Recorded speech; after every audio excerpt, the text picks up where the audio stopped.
Good afternoon, and welcome to the December 12th Governance and Priorities Committee meeting. I'd like to recognize that we are on the traditional territory of the Snuneymuxw First Nation. Our clerk today is Ms. Sheila Gurry, and today's GPC will be held in accordance with the Community Charter and Procedural Bylaw 2018, number 7272. The question period sign-up sheet is on the table to the double doors to my left. If during the meeting any member of the gallery has a question regarding an agenda item, please go to that sheet, write your name down along with the question, and we will address it at the end of the meeting. Members have been granted the authority to join meetings electronically, and I don't believe we have anyone joining us virtually, just us. Okay, the first item on the agenda is introduction of late items. Ms. Gurry. Thank you, Madam Chair. For late items today, we have the following delegations added to agenda item 5A1, Committees and Task Forces. The first is Michael Ribisick, and the second is Tim McGrath. That's it, Madam Chair. Thank you very much. Could I have a motion for the adoption of the agenda? Moved Councillor Eastmere, seconded Councillor Perino. All those in favor? Any opposed? I see none opposed. Motion for adoption of the minutes as circulated. Mayor Krogh and Councillor Eastmere. All those in favor? Any opposed? I see none opposed. Governance and Management Excellence reports. Ms. Sheila Gurry, procedural bylaw orientation. Over to you. Thank you again, Madam Chair, and good afternoon, Council. I'm happy to be here today after you've had a few meetings under your belt as a newly elected council at the October 15th general election. So we've had a couple orientation sessions offline about the council procedure bylaw and meetings in general. So this is just a follow-up on some items, and to do so publicly because this information is sometimes handy for the public to have as well on how you run your meetings and what's expected of council during meetings. So I want to cover the council procedure bylaw in a little bit more detail, and hopefully this helps answer some questions. And please, if you have any during this presentation, feel free to ask. So I'm just going to grab the remote.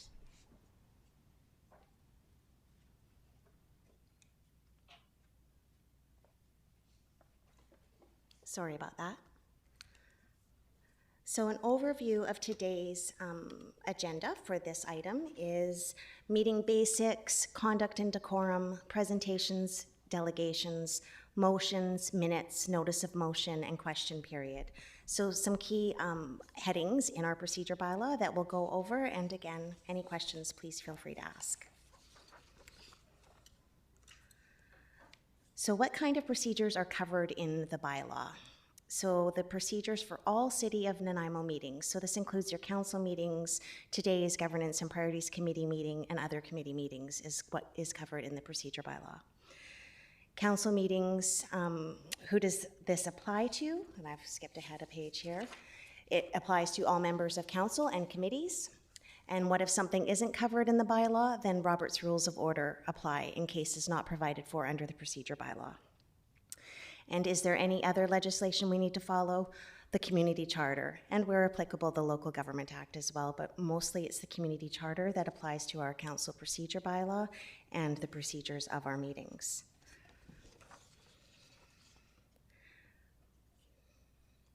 So what is not covered in the bylaw is the time and location of the meetings.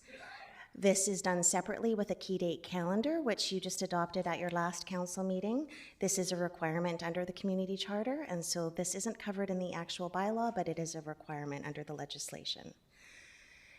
The set by the corporate officer, and it's in accordance with the procedure bylaw because in the procedure bylaw it is noted what days of the month the council meetings will be held and what days of the month the Governance and Priorities Committee will be held. And we do this procedurally by sending Outlook invites to all of you. So meeting proceedings. All meetings that are open to the public, and this is a requirement under Section 89 of the Community Charter, and Section 90, subsection 1, or 90, subsection 2 of the Community Charter apply to all meetings that are closed to the public. And there are specific rules for moving to a closed session. And then once in a closed session, all the documents, handouts, presentations, PowerPoints, charts, and graphs provided to the members at a meeting are public documents. That is at an open council meeting, and they are posted to our website, and the record is in Legislative Services. The hard copy official record of the minutes, which we keep forever, are stored in Legislative Services. And that is a requirement in the community charter as well. As the corporate officer, I must hold and secure all meeting minutes for all of your meetings, as well as all of your committee meetings. So agenda content is prepared by our Legislative Services Department. It is approved by myself and the CAO, and agendas are distributed after their approval.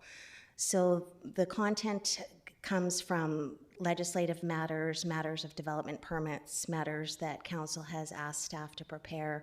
It all comes together, is prepared in a package, and then approved by myself and Mr. Rudolph, and then distributed and published on the city's website the Wednesday prior to the Monday council meeting. Paper copies of the front pages of the agenda are available for members of the committee or council in this case at the meeting, which we have provided, and items on the agenda are ordered as per the procedure bylaw. So if you ever wonder, for those new on council, why the items are listed in that way, it's in accordance with the procedure bylaw. However, the mayor and or myself can rearrange that order if necessary, and it does not require a motion of council to do so. So at the meeting basics, the chair calls the meeting to order, as you just saw Councillor Hemmons do. There must be quorum. If there's 9 of you, 5 are required for quorum. And if there's no quorum, we are to wait 15 minutes, record those present or absent, and adjourn until the next scheduled meeting. So you cannot proceed with the meeting if the quorum is not available. Did you have a question? Go ahead, Councillor Crane. Through the chair, thank you. And I'm wondering why the chair will call the meeting to order. In this particular meeting, our mayor is sitting right beside the chair, and I'm just wondering why that's the case. So in the procedure bylaw, it is covered that for governance and priority committee meetings, the acting mayor chairs those meetings. Okay. So you will have your turn when you're in the acting mayor calendar to chair the Governance and Priorities Committee meetings. I think I've got a case of the flu coming on right now, even though it's months away. Thank you so much, thank you. It was a hostile takeover, Jen. Yeah, exactly. And council members have the ability to add additional late items, and then once that happens, the agenda belongs to council. So once it's there, you've accepted the agenda, it's now your agenda to have your meeting with. It no longer belongs to staff or anyone else. It's all yours at that time. Council members can add other late items, but it is good governance and best practices to keep those late items to a minimum. And I must say that in the last term and so far this term, the late items from council have been minimal to nil. And the reason this is good governance is when you add late items at a meeting to an agenda, it doesn't provide the opportunity for the public to have a chance to know what you're going to be adding to the agenda and to sign up to speak to it or to be available to attend, to ask any questions should they have any. So it is really good practice to not at the meeting add a late item to an agenda, and I can say you've all done really well. Sometimes obviously it's necessary. There's something urgent and pressing, it needs to be added, but overall it's best practices to keep those to a limited number. There is no motion to reorder agenda items. It is saying here that this is required, and my apologies, that's an error because the procedure bylaw has been updated to allow for the mayor or myself to reorder agenda items, and there is no motion now required to do that. And keep in mind meeting time limits. So this is a good reminder for not so much your council meetings, though at 11, a motion is required to proceed past 11. And for GPCs, we try to keep them from 1 to 4 or 1 to 5. I think today should maybe only go to 4, hopefully. But for committee meetings, the 2-hour limit, it's important to keep that in mind during committee meetings because there are other commitments that your members of the community that are on your committees have made, and or other time restrictions and staff, etc. so it's nice to keep those at the 2 hours. So your agenda is adopted if necessary, if there's any changes. So today, for example, we had a couple of late items, late delegations, and the agenda was adopted as amended by you. So for presentations and delegations, on the order of proceedings in our procedure bylaw, presentations are usually at the very start of the agenda. These are more so for outward-facing presentations, so members of the community and public that have been invited by council and or staff to come present to you, that slot on the agenda should be reserved for them. If staff have presentations, we have just started recently to put that under reports, under presentations from staff, because really that should be just designated for members of the public, that specific area. So presentations have no specific time limit, though we do ask them normally to keep it to 15 or 20 minutes because there is usually a long meeting that comes afterwards. Delegations are a bit different. They sign up to agenda items and or there's 4 spots available to items that are not noted on the agenda. They all have 5 minutes each, and they submit a request for specific speaking, whether they have presentations and or specific items on the agenda, they sign up for it that way. And council members can ask questions of delegations, but must not enter into debate. And I'll cover that a little bit more under council conduct and decorum, which is a little section coming up. But that was written into our procedure bylaw in 2018. And it really is for members, either delegations and or at question period. Delegations can ask questions of council, council can ask questions of delegations, but there shouldn't be then a debate begin. It should remain respectful. So motions, these are some motions that are common that happen throughout committee meetings and or council meetings. Council decisions are made by motions. Motions should be framed so that they stand alone. And what that means is when you read minutes 20 years from now, you should still be able to understand what they mean. So it's really important when framing a motion, either coming from you, to get help from the corporate officer or one of my staff, and or for us when we're doing our minutes, to ensure that when you have made a motion and you go back 20 years from now, the minutes are the document that is the forever document, and we should really be able to understand what that motion meant, even though we have no idea of the subject matter because it's not fresh in our mind. They do require a mover and a seconder, and once moved and seconded, that is when debate can occur amongst council. Questions of clarification before a motion is on the floor is fine to have. Once each member has spoken, the chair calls the question, or can call the question, or a member of council can ask the chair to call the question, but that is up to the chair. And then the vote is taken on the motion and recorded in the minutes. There can be amendment to motions, and you've already experienced this. I think at your last council meeting, there was an amendment to the motion that was on the floor. I think the amendment failed, and then you moved back to the original main motion. And so most members of council that are not new have this handled, but I am here always to help walk you through how that works, should you have any questions. You can have motions to refer consideration of an item to staff or to another time, and refer, defer, are you kind of used synonymously or the same way amongst you all, and that is okay. You can refer consideration, and then that motion must be voted on, and before you go back to consider the main motion if that one fails. A point of order is just a matter of, it's used to question whether a meeting is being conducted in accordance with the rules. It's not meant to be offensive. Sometimes it's just necessary to get the meeting back on track, and it is ruled on by the chair. And once the chair has made that ruling, then the meeting normally carries on. You can challenge the chair's ruling, and then that's fun. Hey, Councillor Thorpe. And then there's the motion to adjourn. Ms. Gurry, Councillor Thorpe has a question. Yes. Thanks, Chair, through you. So the bottom point on the left-hand side, once each member has spoken, that seems to imply that everybody has to speak to a motion, and I'm sure that's not the intent, and in fact, I would hope it's not the case. That is exactly correct. That could be what that intention of that bullet is. And again, this is taken from an older PowerPoint copied over.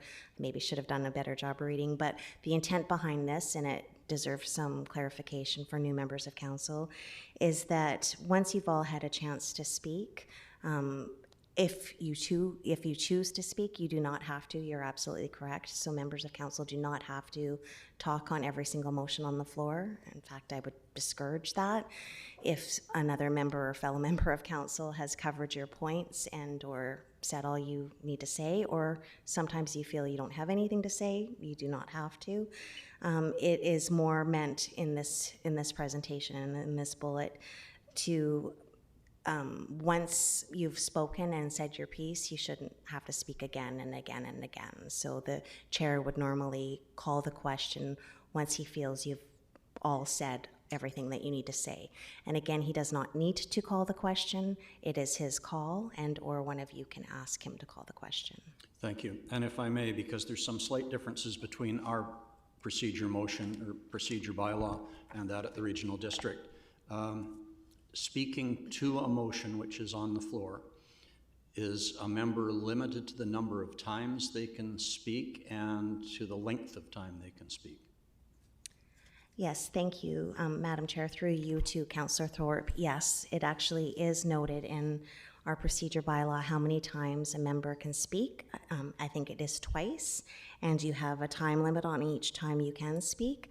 That has been not enforced entirely by our chair throughout the last term.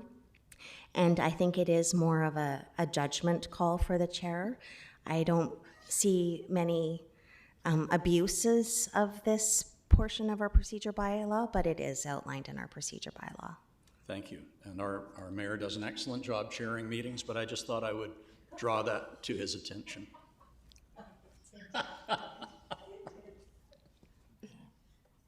Go ahead, Mayor Krog.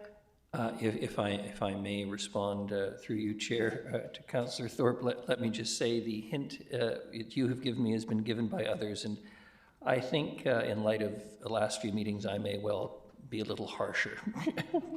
Just fair warning to Council. Thank you. Before you go on, Ms. Gurry, just a note to IT that Mayor Krog's name isn't coming up on the automatic list of people who are putting their name in line. Thank you. Thank you. We'll see if we can adjust that. It probably has to do with the switching of the chairs there. One more note before I move on to the next slide. It says also friendly amendments. So I have discouraged this, and they can be allowed. They can be for very, very minor. You've just made a motion and you've decided just to change one word. It might have been moved and seconded, but I really do discourage the friendly amendments. They really should be formal amendments to motions, because sometimes a friendly change or what is considered friendly could actually change the content of a motion. And so what some members of council were willing to vote on with the actual motion that was initially put on the floor, the content has changed enough where they're not comfortable with that friendly amendment. So a formal amendment really is proper procedure, and I do encourage a formal amendment to a motion rather than a friendly. So some motion pitfalls, and we come across these quite often, and sometimes even with the correct wording that's noted on this slide, it can still cause some issues. But negatively worded motions, so to avoid not, that DP 123 not be issued, because if the motion fails, it's that council opposed or was not in favor of it not to be issued, it's a double negative. The correct wording would be that it be denied, and then that way, if that motion fails, it's clear that another motion is still required to issue DP 123. So there's some wording. Again, it's helpful if you ever have some motions that you want to put on the table or would like to bring forward. Getting help with the wording, we're always available for that. And a motion to receive. So this is historical. A lot of councils still do this, and we here in the city of Nanaimo used to do this, but it is basically not bad governance, but it's not proper procedure. You don't need a motion to receive a report that's on your agenda for information. By virtue of you adopting the agenda and accepting the agenda, you have already approved receiving it, because you've approved your agenda. As well, what do you do if you don't approve the receipt? You've already read it, seen it. You can't really do that. So it's not necessary for a motion to receive a report if it's just for information. So minutes, our minutes are outlined on how we do our minutes in the procedure bylaw. Some new members of council might get questions on this, even some former members of council that are re-elected. So we do motion-based or action-based minutes where the resolutions are what we capture in our minutes. It includes which members are present, absence, and motions and high-level notes. For our committee meetings, we do a deeper dive and we do more detailed notes, and that is because it is more of a discussion-based meeting rather than a business meeting such as a council meeting. Motions that have been withdrawn are not recorded because they were not voted on, so only motions that are voted on are recorded in our minutes. And motions are recorded as carried unanimously, defeated unanimously, or carried, defeated, and the names of those who are opposed. So we only record those opposed to a motion. So those in favor aren't noted, but those opposed are. So the motion carried with councillors A and B opposed is a non-unanimous motion, and how we would record it. Ms. Berry, I'm sorry to Yeah. interrupt. Councillor Armstrong has a question. I just have a question on recorded minutes, like for when we actually record them verbatim. And we're not doing that for in camera, and that's become a contentious point of issue in a proceeding that I'm involved in. Is there any movement towards recording those? Or can we make a motion to have them properly recorded? Madam Chair, through you to Councillor Armstrong, at any time, council could make a motion to have them recorded. Verbatim minutes, I would not, they would have to be recorded, the meetings would have to be recorded in some way, shape, or form in order to have verbatim minutes. Verbatim minutes can take hours or days, so I don't ever advise a motion to all of a sudden have verbatim minutes. As well, the way the recording secretary prepares the minutes right now, it's an unbiased account of the meeting, which is another way or another reason why verbatim minutes might cause issues. The recording of in-camera meetings, whether it's audio recording or video recording, there are other problems that come with that, and that is that if we have that record recording, then they are FOI-able, and to process an FOI request for a recording would be really labor-intensive and very difficult because we couldn't withhold the information in the whole. We'd have to go through, as we would, minutes line by line and redact. And on audio, that would be difficult. For our closed meeting minutes, we do go a little bit more in depth than our open meeting minutes for that reason that you are speaking of, as well as we do have policies which will be coming forward with a refresh, hopefully, to you all soon on in-camera release of our minutes and our records as well. So, Thank you very much. Thank you. Councillor Perino next. Quick question about the second bullet, the motions that have been withdrawn are not recorded. Do you record motions that are put on the floor but not seconded? Sorry, Madam Chair, I should have said through you. no, we do not. You're not, eh? Okay, thank you. Yes, so we distribute the minutes as soon as possible after a meeting, so you might hear about this from the public as well. So anytime I can advertise this, I like to do so. The draft minutes are posted on our website as soon as they're done. So a meeting on Monday, draft minutes, usually the staff person here doing the minutes usually has them done about Wednesday, but then they come to my desk and sit there. And so as soon as I've looked at them and or the deputy city clerk has looked at them, they get posted as draft on the website. So it's usually within days of the meeting that the draft is available on the website. They aren't officially there as adopted until after you have adopted them. Our previous practice, which changed, I must say, I think it's been five years ago now, was that they weren't posted until they were adopted, so there was quite a gap. But for the last 4 or 5 years, we've been putting the draft up there as soon as they're complete. So they are available. They're signed by the chair and the corporate officer. So for today's minutes, Councillor Hemmons, who is chairing the meeting, would be signing. And they're put on the next council agenda for receipt. And that's for committee meetings. For council meetings, they're put on your agenda for adoption. So you do have to adopt whatever meeting it is. If it's a council meeting minutes, the next council meeting would have to adopt those minutes. If it's a committee meeting, the next committee meeting would have to adopt those minutes. And then if it's a committee meeting, then they're just put on a council meeting for receipt. So motions are distributed to the public via committee summary documents. So that's been an ongoing item of communication that we do for some years. So not only do we do minutes, but we do summaries of our meetings, and they're posted on the internet within a day or two of the meeting. And they're a plain language look or view of what happened in a meeting.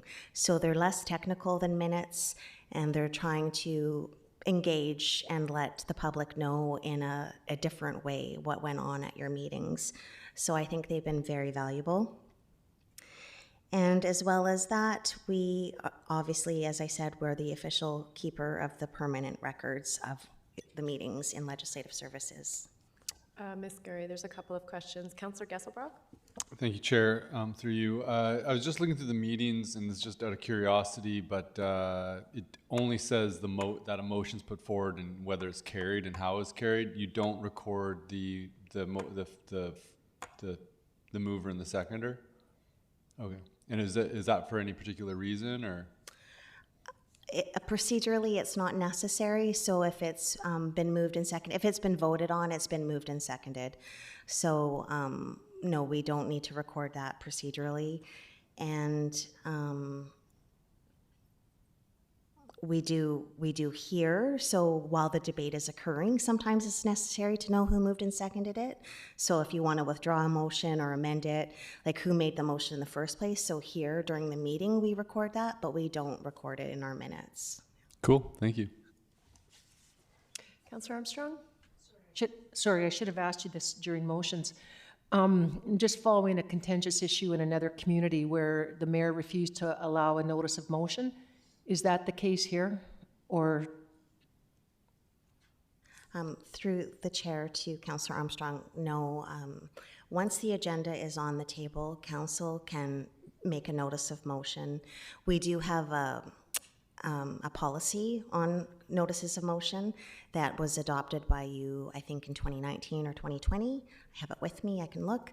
That kind of lays out the process and the procedure, but ultimately, procedurally, and because this is council's meeting, you can do that at any time. Like I don't see how. No, my point is that the notice of motion was put in by the clerk and everything, and the mayor refused to allow it to be heard. So that would, I think, lead to like a conduct issue, like a conduct and decorum issue, and not so much procedurally. I think the mayor could do that, and I don't know how you would challenge that at a meeting. Like you could challenge the chair and his decision, etc. But procedurally in our procedure bylaw, that's not allowed, and I can't see how it would be allowed in any procedure bylaw. Thank you. That's what I thought. Thank you. That's all, Ms. Gurry. Go ahead.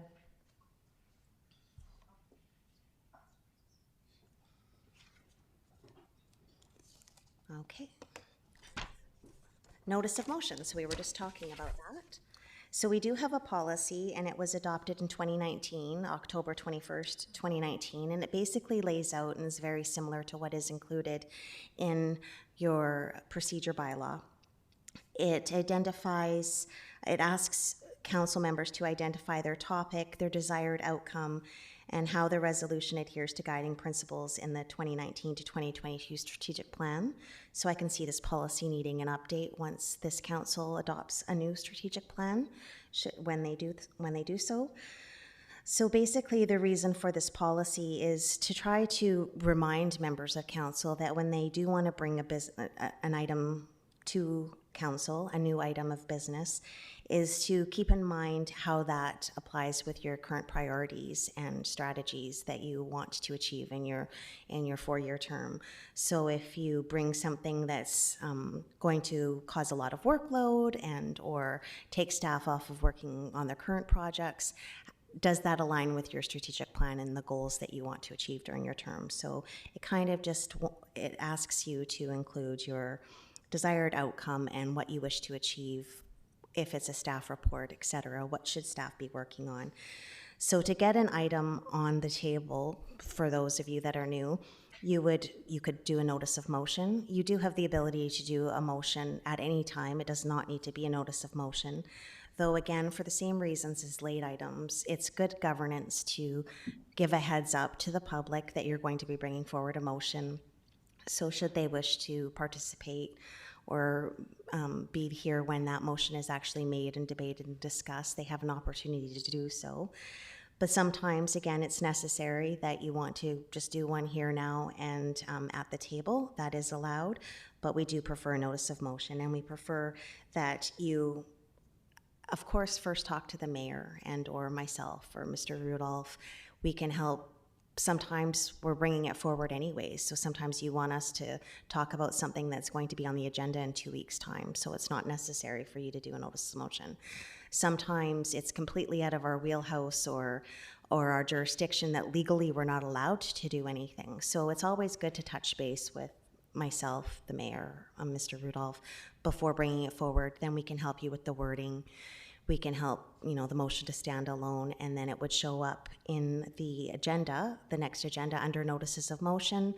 It's just there on the agenda providing a notice, and then at the following meeting is when it's under other business, and it's when it's moved and seconded, debated, discussed. So that's how that process starts. Ms. Gurry, Councillor Perino.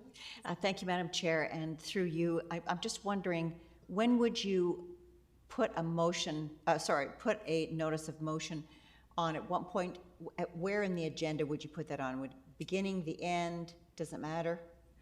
So there is an order of proceedings in the procedure bylaw. So notice of motion does go on near the end. So when it is under notice of motion on the agenda, it is not discussed at that point. That's right. Yeah. I just wondered when you would actually say, Mayor. So it is near the end of the meeting agenda, yeah. And then when it is under other business to be actually discussed at the following meeting, it's at the end of the agenda as well. Okay. That's something that Mr. Rudolph's even mentioned a time or two, that by the time you get to that point, sometimes it's been a really late night. So it could be, depending on the notice of motion or depending on the matter, something the mayor or I could move up forward in the agenda. It's something to think about for sure. Okay, thank you. Thank you. Councillor Armstrong. And on your last bullet point, in the past, we've had somebody bring the motion forward for us. If we're not there, is that still acceptable? It is, but if by the time it's under other business, unless you've said proceed without me, we wouldn't move forward without you, because you're the one that's expected to move that motion. Like, you're the one that's brought it forward. No, just to present the notice of motion, not to debate it. Yes, we would discuss that with you, and if you weren't going to be here and you wanted it to proceed and be on the agenda, yes, we would go forward with that. Ms. Gurry, before you move on, if you're going off this slide, I think I just want to reinforce that this is the process that we've written down to take. But if you have an idea that you want at this table, you should always go to the mayor, go to the CAO. They're going to help you get it to the table, whether it's a notice of motion or, however that looks. The mayor is your entry point for new ideas at this table. Is that accurate? 100%. Thank you, Madam Chair. Yeah. Madam Mayor or Madam Chair.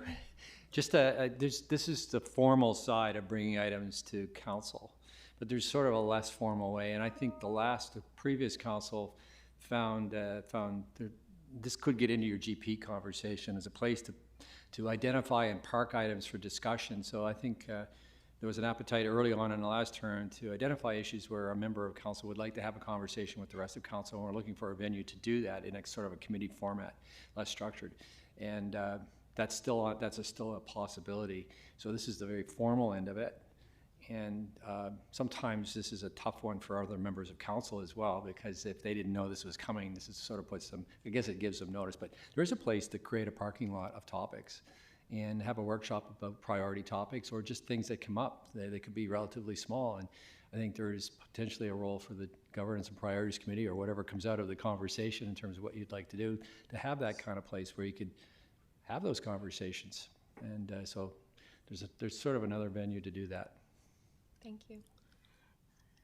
Just to add to that, Madam Chair, that's a really good point, and in case I forget to bring it up in the discussion, the next presentation, there was a list of priorities that council or the committee had made for the Governance and Priorities Committee meeting, and it was topics that they wanted to see brought forward and discussed in depth, and what format they wanted to see those discussed in, or like what format that would be in, and as well as the outcomes. So it was a rather in-depth committee discussion at the GPC for those types of conversations and topics that you wish to bring forward. So Mr. Rudolph is right. That is another way you could bring those forward for sure. Ms. Gurry, before you go ahead, Councillor Thorpe has a question. Oh, thanks, Chair, through you. Ms. Gurry, just on our, it sort of relates to this, but on our order of proceedings and business, when we get to notices of motion in our agenda, we're pretty much near the end of the meeting. But then we have an item after that of other business.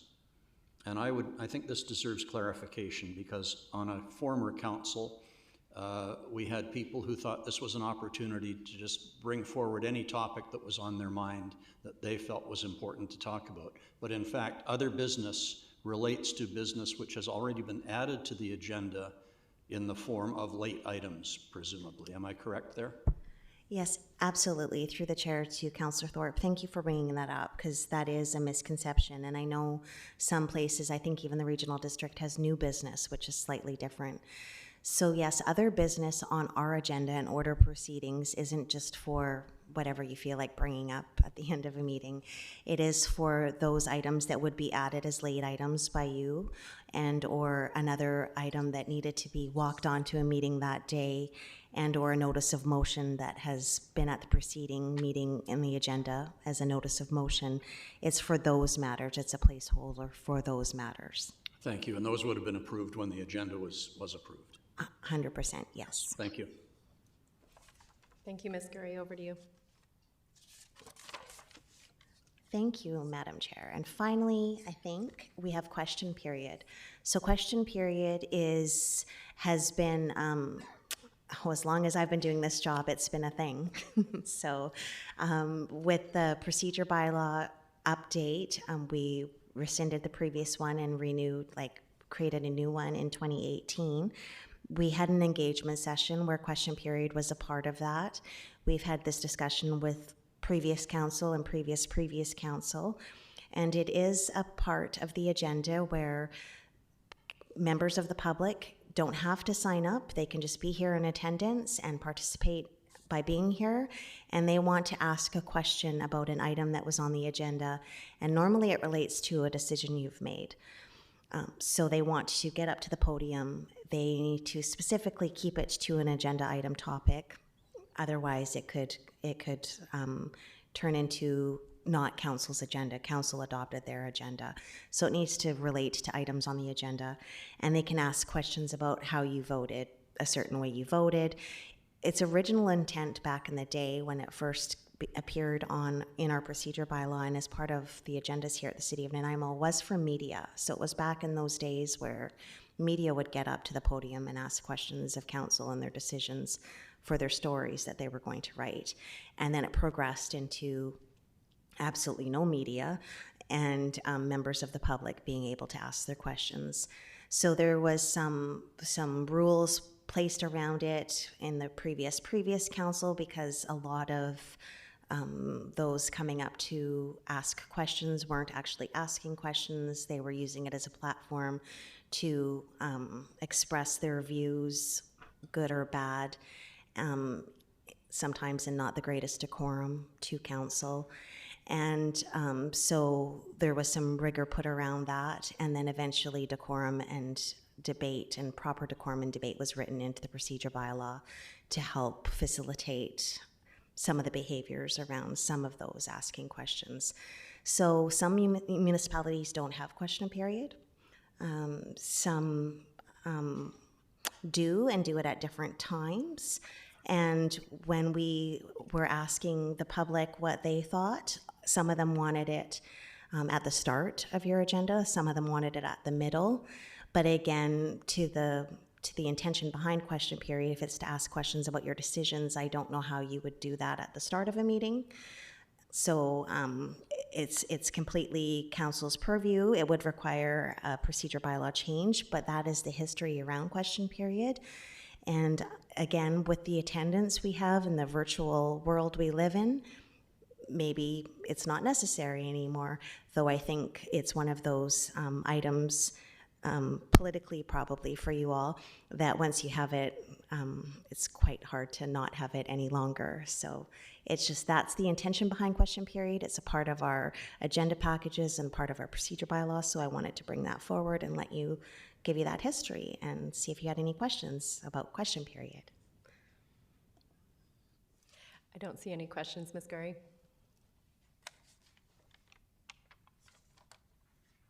So is there any questions at all about the entire presentation or anything that I didn't touch on? Councillor Thorpe, maybe he has some more ideas. So. Madam Chair, I just would say that maybe as a good matter of practice, it would be a check-in once a year on all things procedure and governance. So mini governance 101 to review the procedure, because you may over the course of the next year have a set of things that you wanted to check in on. So you could always amend this at different times, but maybe next January would be a good time to come back and see if there's any updates to this discussion. It doesn't have to stay that, if we provide a GPC or some meeting or some format where there's a place to talk about procedures or something, that could always happen. But as mini governance 101, you probably should do that once a year. Thank you for that. I think that's a good recommendation. Councillor Perino. Thank you, Madam Chair, and through you, I sometimes wonder why, we're very, very quick to move that the agenda be adopted, and likewise today. What happens sometimes is you're looking at the agenda after everything has been adopted, and you're thinking something should have been moved around. Is it okay to come up with a question of, can we now change the agenda? Just to give you an example, I'm looking at the agenda today, and this might be absolutely fine, but we've got two delegations, and as fascinating as we are, they might not want to sit here through all of our meeting to get to them at the end. And so I was going to offer the suggestion, but I didn't know whether or not that was appropriate to bring it up at this point. Through the chair to Councillor Perino, I had the same thought, and it is up to council. Ultimately, you could make a motion, though part of the reason procedurally it is set out, if there was a report or a presentation by staff, the order of proceedings would be that you would hear the purpose of the report, get the presentation by staff, hear from the delegations, and then make your decision. And sometimes, depending on your view, but the way it is set out in the procedure bylaw, which was adopted by council, is that you hear from everybody, staff and the delegations, before making your decision. But sometimes what could be covered in the presentation helps the delegations because they were going to speak to it or they didn't know the information, and or vice versa. So it's up to council, but we had that thought when building this agenda, and I think that I don't know if the delegations would like to hear what staff have to say first and then speak to that as well as what they were going to say, and or vice versa.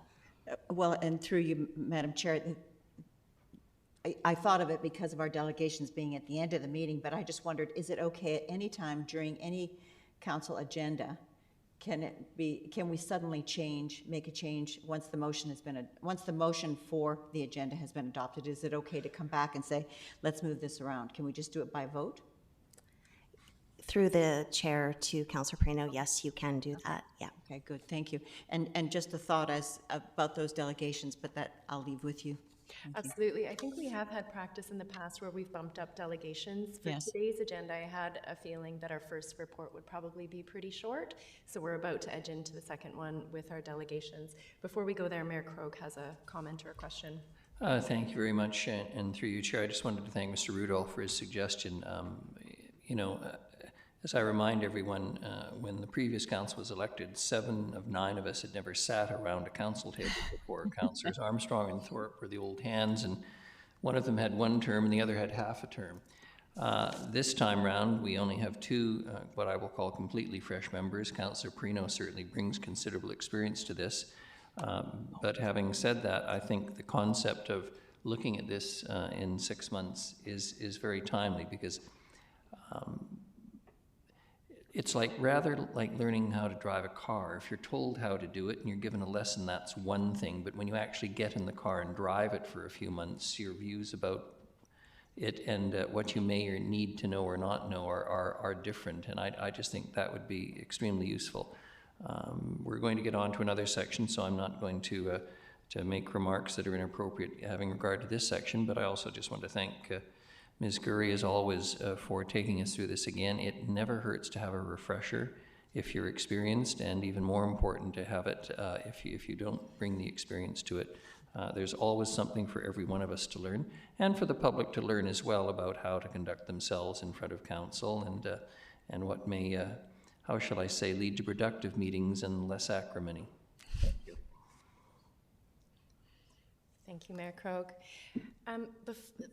Before we go into the next one, I just want to introduce, I think, how we're going to manage this, and this is going to your point, Councillor Perino. So how I'd like to do this is to have staff go through the presentation with us. We can ask any burning questions we have during the presentation, but let's save any motions or bigger conversation for after the end. When Ms. Gurry's done her presentation, I'll invite the delegations down. When the delegations are done, I'm going to ask Mr. Rudolph to give us a bit of a summary of what we've heard and contextualize the committee conversation within the strategic plan conversation, within city plan, et cetera, and then we'll open it up for a bigger conversation about what we want to do with committees. Okay? Ms. Gurry, over to you. Thank you. So we're going to go over committees and task forces today. I will present to you some history and some considerations for next steps. And if Mr. Rudolph wants to jump in at any time, I encourage him to do so, because this has really been a joint effort between him and I, trying to come up with ways to present this to you today and get you engaged. So as Madam Chair said, if any of you have any questions throughout, please feel free. And then, yeah, you'll hear from your delegations, and then hopefully some real substance conversation happens afterwards. So I'm going to go over the legislation around committees, the purpose of committees, task forces, and working groups, what current committees we have, some past committees, some considerations, and next steps.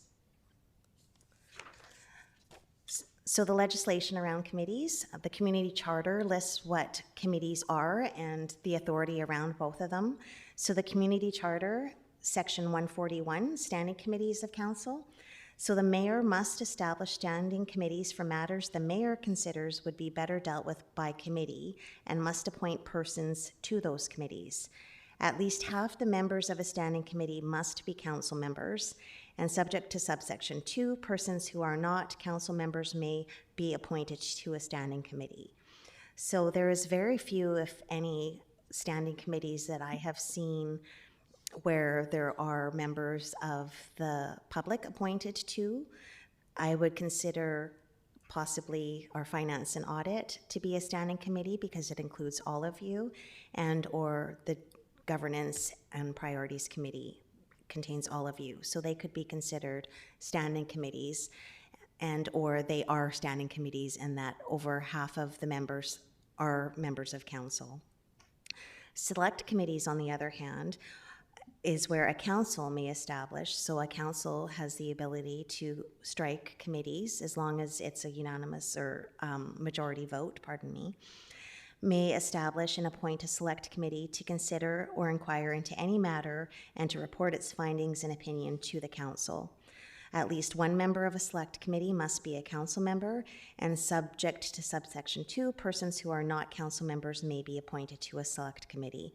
So these are much more common in the sense of committees and or task forces, which I'll get into in a little bit, that this council and previous councils have struck, and they consist of 1 or 2 members of council, sometimes 3, and members of the community to sit and consider matters that council has thought that they need a committee to consider, and report its findings and opinions to the council or make recommendations to the council.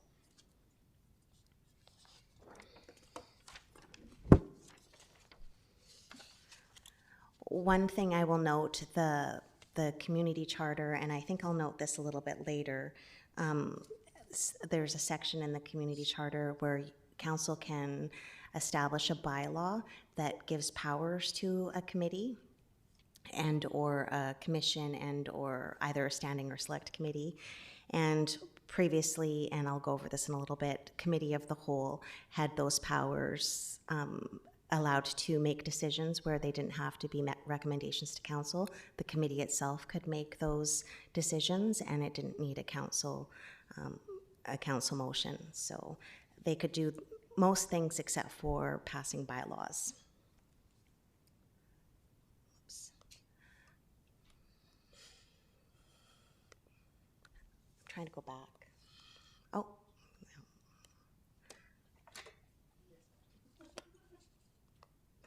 I totally did. Okay, purpose of committees.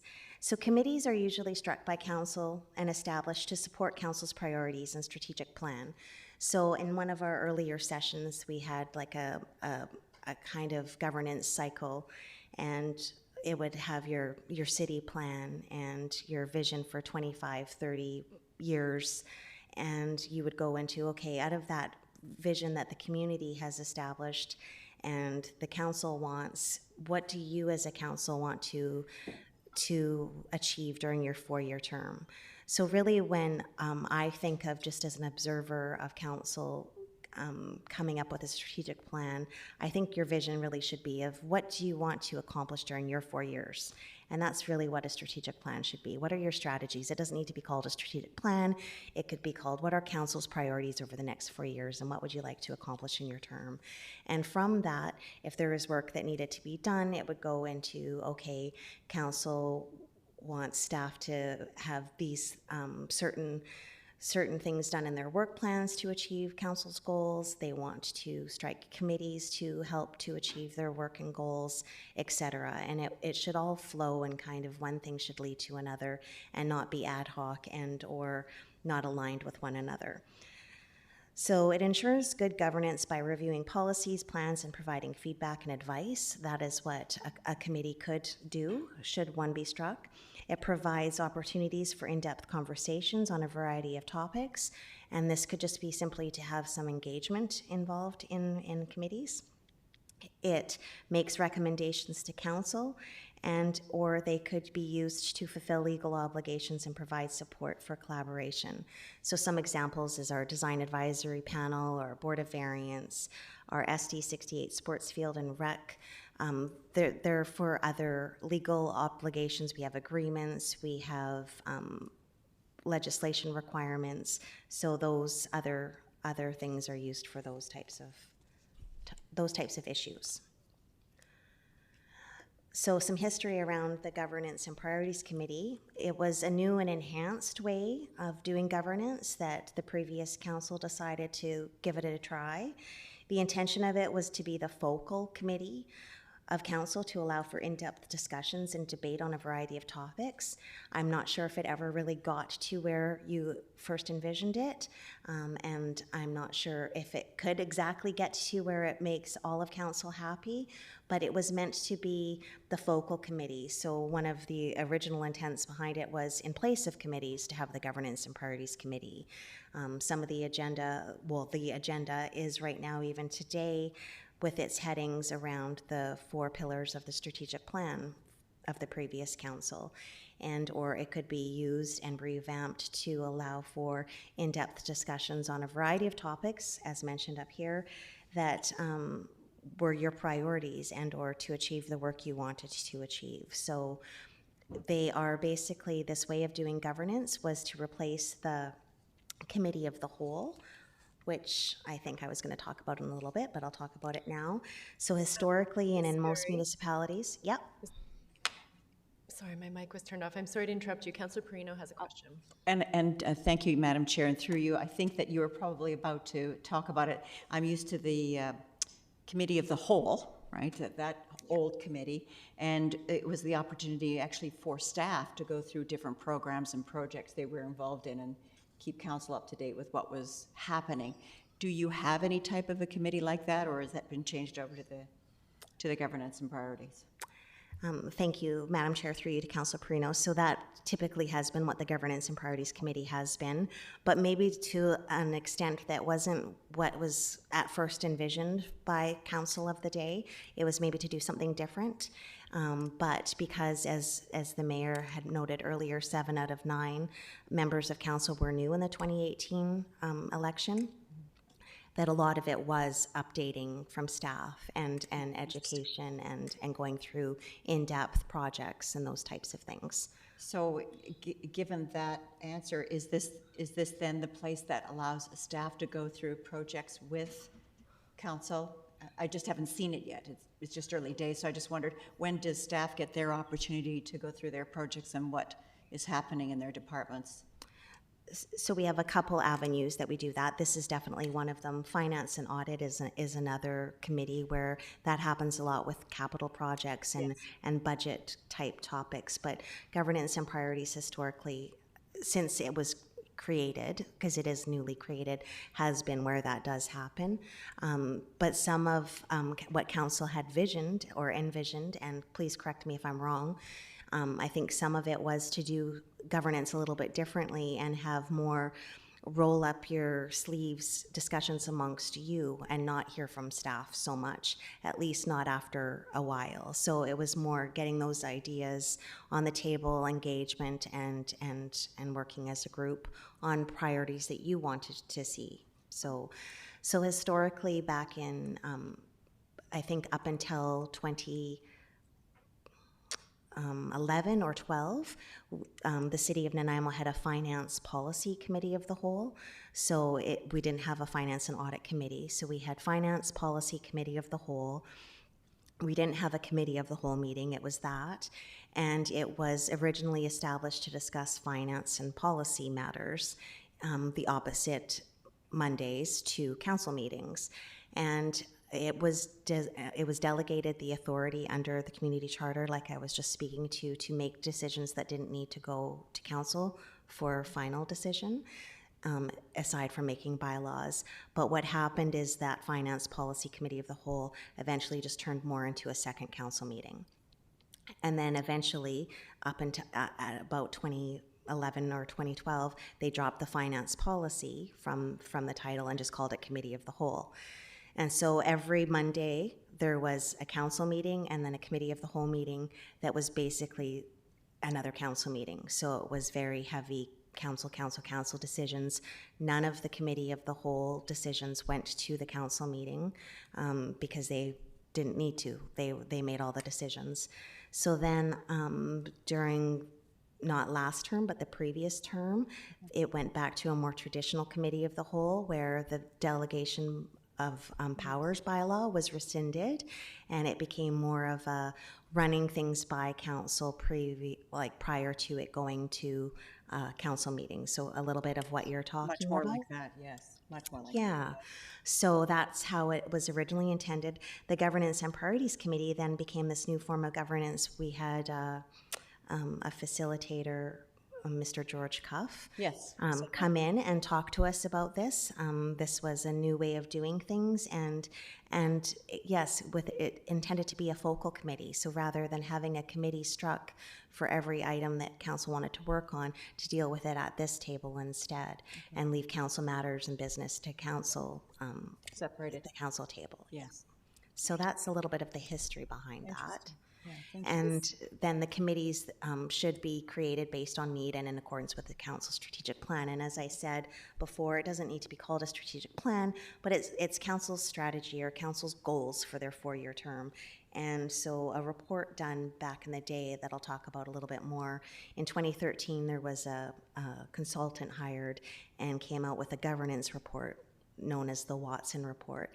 And some of the recommendations in there ended up being realized in a variety of ways throughout its time it was written until now, even today, whereas just an alignment needed to be made between council's committees and the work that they're doing and the work that they want to achieve.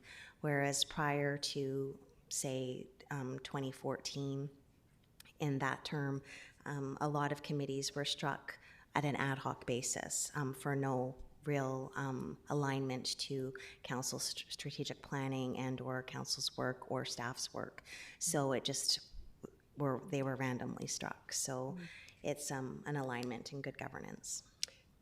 Thank you, Ms. Gurry. We have a couple of other questions. Councillor Armstrong?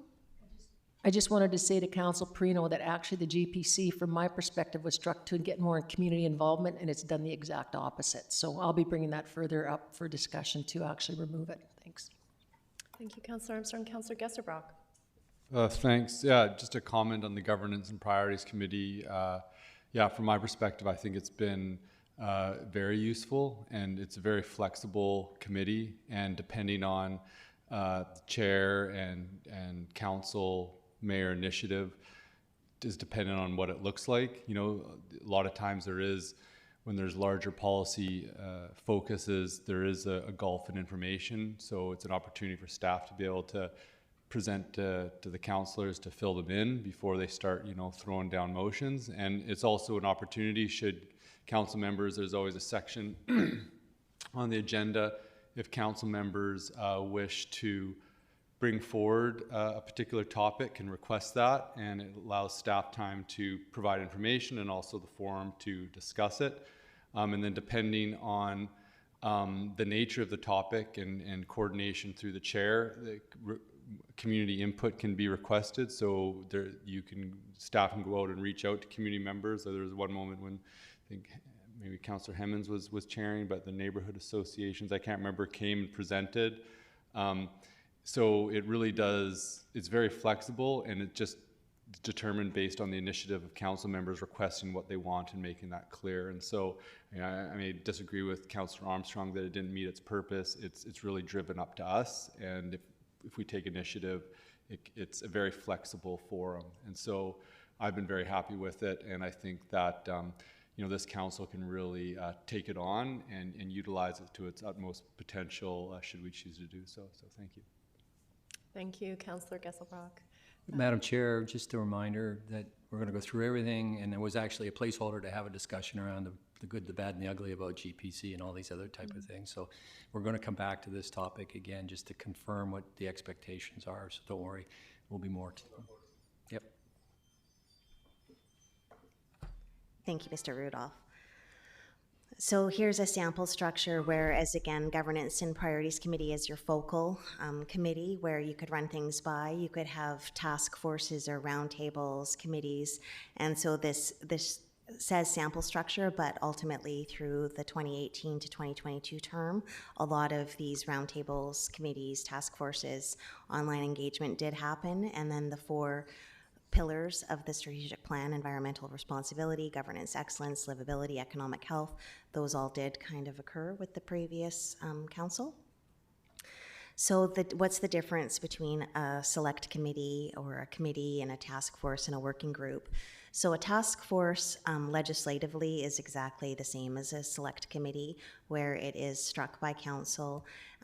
It doesn't need to have a majority members of council. It would have 1 or 2 members of council on it. But the main difference is that it's established to complete a specific task. So you would, an example would be the Health and Housing Task Force. It was struck to complete a report and work through into, eventually it came up with the systems planning organization, and the recommendations that came out of that task force was what they were set out to do. The Economic Development Task Force, again, it came out with the Nanaimo Prosperity Corporation, and the Mayor's Task Force on Recovery and Resilience had set recommendations, and it had a clear purpose and clear terms of reference, and completed its task. So working groups can be established within a committee or a task force with the focus on specific topics. So you're given a task by council to complete as a task force. You can break that task up into different pieces and have a working group, and a working group would report back to their committee or task force with recommendations for discussion and approval, and then that task force or committee would then make their recommendations to council. So some examples of working groups was the Mayor's Leaders Table. It had 3 working groups: 1 Infrastructure Ask working group, Donuts Economics working group, and Youth Attraction and Retention working group. And all 3 of those working groups formed part of that final report from the Mayor's Leaders Table with recommendations, and a lot of great work was done by each of those groups for their different purposes. So those are some of the different benefits to having different kinds of committees, like task forces. So here's some of the history, going back to July 2016, but even prior to then, what I was mentioning a bit before, in in the 2014 term and the 2011 to 2014 term, that was the last of the 3-year terms of council, committees were struck ad hoc. And I think based on the committee structure and how they weren't aligned with any work plan that staff and or council were working on, a consultant was hired in 2012 and completed their work in 2013, and it was the Watson Report on Governance, and it covered more than just committees, but the recommendations for committees that came out of that is to make them more aligned with council's work and or their strategic plan. And then in 2012, there was an extensive strategic planning session done by council of the day, and the strategic plan was done, and then the committees still weren't completely in alignment with that. So what happened in 2016 was an attempt to put some of those recommendations into place. That was one of the reasons for the committee realignment in 2016. And some of the existing committees were rescinded if they weren't active, and others were combined. And some of that didn't really work, but that is what happened in 2016. So changes to committee structure were made, amalgamating 11 committees into 6 committees, which meant combining a lot of them, 11 into 6, and that is how that committee structure came to be. And then in November 2016, 9 select committees were established, and committee operating guidelines were approved, so basically still in that same year. And in October of 2018 is when the previous council term started. And in March, the Governance and Priorities Committee was established. And then in April, committees established by the previous council were dissolved, and the Finance Audit Committee was retained. So through that, not saying all of those committees weren't good, and or some were great, and the council of the day back in 2019 when we talked about this, dissolved those that weren't working well. And again, a lot of that had to do with the Governance and Priorities Committee being established, with really it meant to be a focal point for committees and or a new way of doing governance.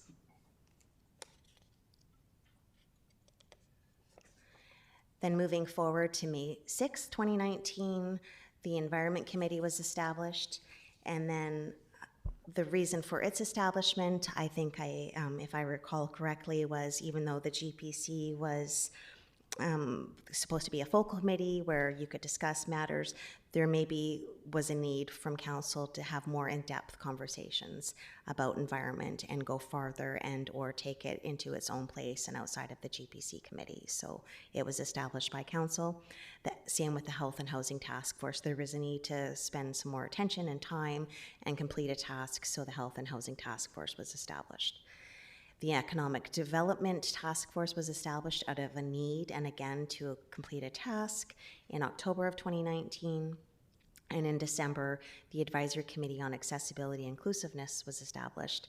And that has been an extremely successful committee. I must say it's done really well.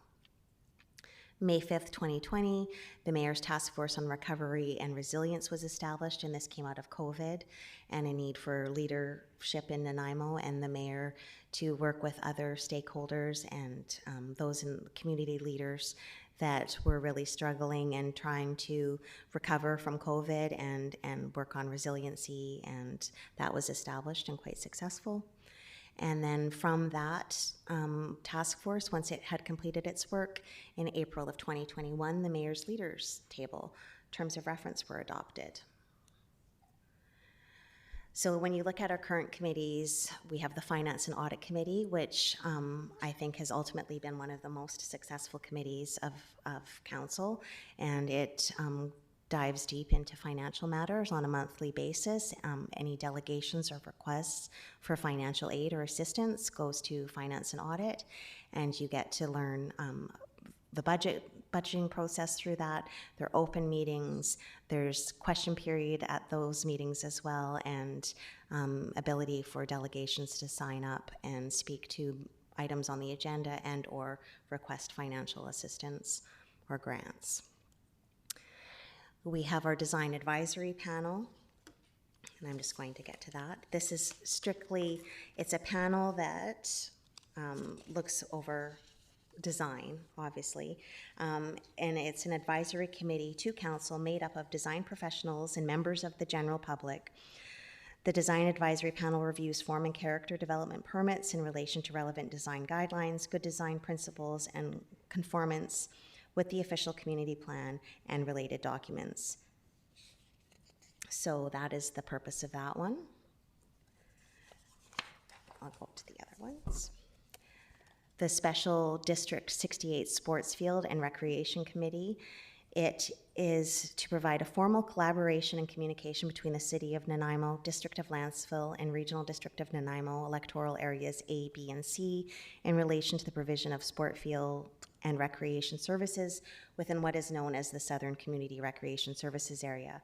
This committee works within the District 68 Sports Field and Recreation Services Agreement of May 6, 2011, and makes recommendations to Council and the Regional District Board on issues within the agreement. So the committee also is a body of the Council, District of Landsville, and Regional District of Nanaimo electoral areas, and can be referred issues to regarding the services provided within the agreement.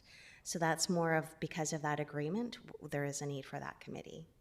The Board of Variance is a legislated board, and it is an independent body that consists of 5 members appointed by Council, and it grants variances to relax zoning regulations, servicing requirements, and tree protection requirements, extend non-conforming uses, and reconstruct a non-conforming building.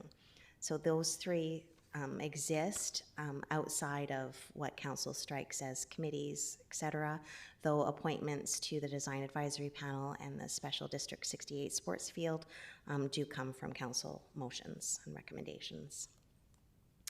The Advisory Committee on Accessibility and Inclusiveness is now a legislative committee with the BC Accessibility Act in place. Now we are required as local governments to have an accessibility committee, so we were way ahead of the game with that one. We also include inclusiveness in our committee, and based on the city plan, this committee could be expanded to include more avenues and more areas of what was covered in the city plan, and or there is going to be, regardless, an amendment needed to the terms of reference to cover what's mandated in the legislation with membership. So there is some tweaks we need to make to the membership for the Advisory Committee on Accessibility and Inclusiveness, but we are strives ahead, and they provided invaluable advice on accessibility for our facilities, our infrastructure, our lots of projects that the city undertook. First went to this committee, and they provided invaluable input. The Environment Committee, I was just hearing earlier today that they provided really important input for the city plan and the Reimagine Nanaimo process, which was invaluable to that process. And past committees, so going from what we currently have right now, we had the Health and Housing Task Force, we had the Economic Development Task Force, we had the Mayor's Task Force for Recovery and Resilience, Leaders Table. So that's where we're at now. So now, before I go on to considerations, I'm not sure if Mr. Rudolph wants to say something now before I go into some of this discussion, because he has some thoughts on this as well. Before we go there, Councillor Thorpe actually has a question. Yeah, thanks very much, Chair, and I apologize for interrupting the flow. This is really interesting to me, and I hope to others. I'm not sure I totally agree with Ms. Guri's take on past history, and I don't want to spend time today dwelling in the past, but I will state that, as I recall it, prior to 2014, this city had what I considered at the time, from my vantage point, a fairly fulsome committee structure which involved members of the public providing input. The Watson report, of which I still have my copy, I think is worth looking at again. Because my recollection is that in 2014, during that term, Council was not in favor of adopting many of the recommendations from that report on good governance, as we entered into a time which is often referred to as dysfunction. So I think that is worth looking at again. And my recollection from roughly 2016 is that our committee structure was basically disbanded. It lost its alignment, and there were a number of reasons for that. One of them was, in my opinion, taking away power from the mayor to form standing committees, and instead they were replaced by a number of select committees run by the majority of council. So I guess what I'm trying to say is, at that point, I feel our committee structure, as it traditionally looked, went off the rails. And since that time, in the past 2 terms, I think councils have made a good attempt to rebuild committee structures with some of the new ones that we have established. And we've tried a couple of different things, which we'll discuss later this afternoon. And I think there is still some rebuilding that we need to do from what used to be, that I think we're still looking at some gaps. So I guess, again, I don't want to belabor the past, but I think things went sideways, and we're getting it back on track, and I think alignment is very important to our city plan and our overall priorities. Thanks. Thank you, Councillor Thorpe. And following on that, I wonder, this might be a question for the CAO, but could we have the Watson report circulated to council, please, if that's deemed important in this conversation? Well, we could come back, once there's a wrap up to today's session, we could come back with more information or some frameworks for if there's an appetite to look at terms of reference for different things. Okay. That could be one piece of information. Madam Chair, was this the time you were going to ask for the delegations? Yes. And then we do considerations? I think that would be better if once you're ready to turn it over to you for the rest of the meeting, maybe that would be best for me to start at that time. Thank you. I think that's the intent. Ms. Gurry, do you want to weigh in? Yes, thank you, Madam Chair. Yeah, I think that would be a great idea. Sure, we'll do it that way. Thank you. I'm also thinking of time and our scheduled break and wanting to get the delegations in before that. So we'll invite the delegations up, likely take a break, then we'll come back. Mr. Rudolph will contextualize all of this and we'll have the council discussion. So, Mr. Michael Ribisick, come on up. You have 5 minutes. If you could tell us your name and where you're from, and I'll start your timer. Thank you. Sure. Yeah, so good afternoon, everybody. Michael Ribisick, 1580 Princess Royal Avenue. So after sending an email last week encouraging you all to consider bringing back the Nanaimo Youth Advisory Council, suggested that I came here and visit you all today and just briefly talk about why I'm in favor of that and why it should be considered. Nanaimo Youth Advisory Council was created in 2014 with the objective to provide a space and a voice for our city's young citizens when it comes to municipal affairs. The Advisory Council was created with a purpose. It was not used for virtual signaling or anything like that, and I think when you look at its past record, I think you can all agree that the Youth Advisory Council offered a lot more than just positive PR. The Nanaimo Youth Advisory Council worked towards the goal of alleviating child poverty, increasing public transportation, and promoting youth engagement to other municipalities. Some accomplishments included raising $1,000 for the Nanaimo Food Share, holding roundtables with VIU, Students Union, and School District 68 student leaders, successfully lobbying the regional district in Nanaimo to direct 5,000 allocated transit hours to the busiest routes, along with presenting to City Council various times, the Association of Vancouver Island Coastal Communities, and the Union of BC Municipalities. And I think had the Youth Council continued, very likely could have made it to FCM nets.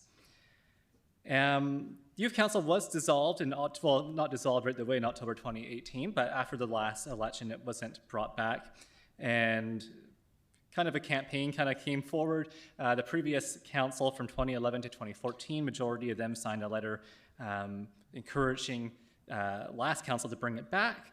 But when that became clear that it just wasn't going to happen during that cycle, I worked with Paul Manley when he was Member of Parliament, and we started a nonpartisan youth constituency council, which proved to be quite successful. Recruitment wasn't that challenging. It was a diverse range. I think one of the reasons why it may have not been considered last time is one of the challenges that staff felt they had was some of the members were moving on. But what happens is when you're dealing with youth, especially high school students who are maybe 16 or so, when they hit 18, 19, they're all of a sudden going to university, and some of them decide to leave the city, they're going to UBC, and so forth. But I'm a big believer in youth advisory councils, and I know firsthand their potential and value. I think it's a great way to make sure our younger citizens have a voice and are heard, because it's usually the entity we're missing, right? When it comes to city politics, we don't usually have that representation or that kind of outlook. So anyways, I think what we can do moving forward, if you do consider bringing back the Youth Advisory Council, you can even look at things like Reimagine Nanaimo and think about what elements can they fit into, what can they prioritize, what can they look at and provide feedback on, and stuff like that. So anyways, thank you for your time and consideration, and I'm happy to answer any questions here. Thank you, Mr. Ribisick. You have Councillor Armstrong with the first question. Thank you very much. I did go to the UBCM one where you guys presented, and I know afterwards many mayors came forward and wanted to copy our program. So I think it's something we really need to look at again because it was extremely well accepted at the UBCM. Thank you. Thank you. And Councillor Perino? Thank you, Madam Chair. And through you. Sorry, that was Mike's, oh, it's okay, thank you. A couple of questions for you, Michael. If you have a committee, how many members would be on it, and what would their age range be? I'll have to remember the actual numbers. I think there was potentially spots up to 12, Okay. but I think 2 were like reserved for Nanaimo seats. So I think 12 is actually like a suitable number, but of course 8 to 10 is even fine. Okay. The age range was 15 to 25.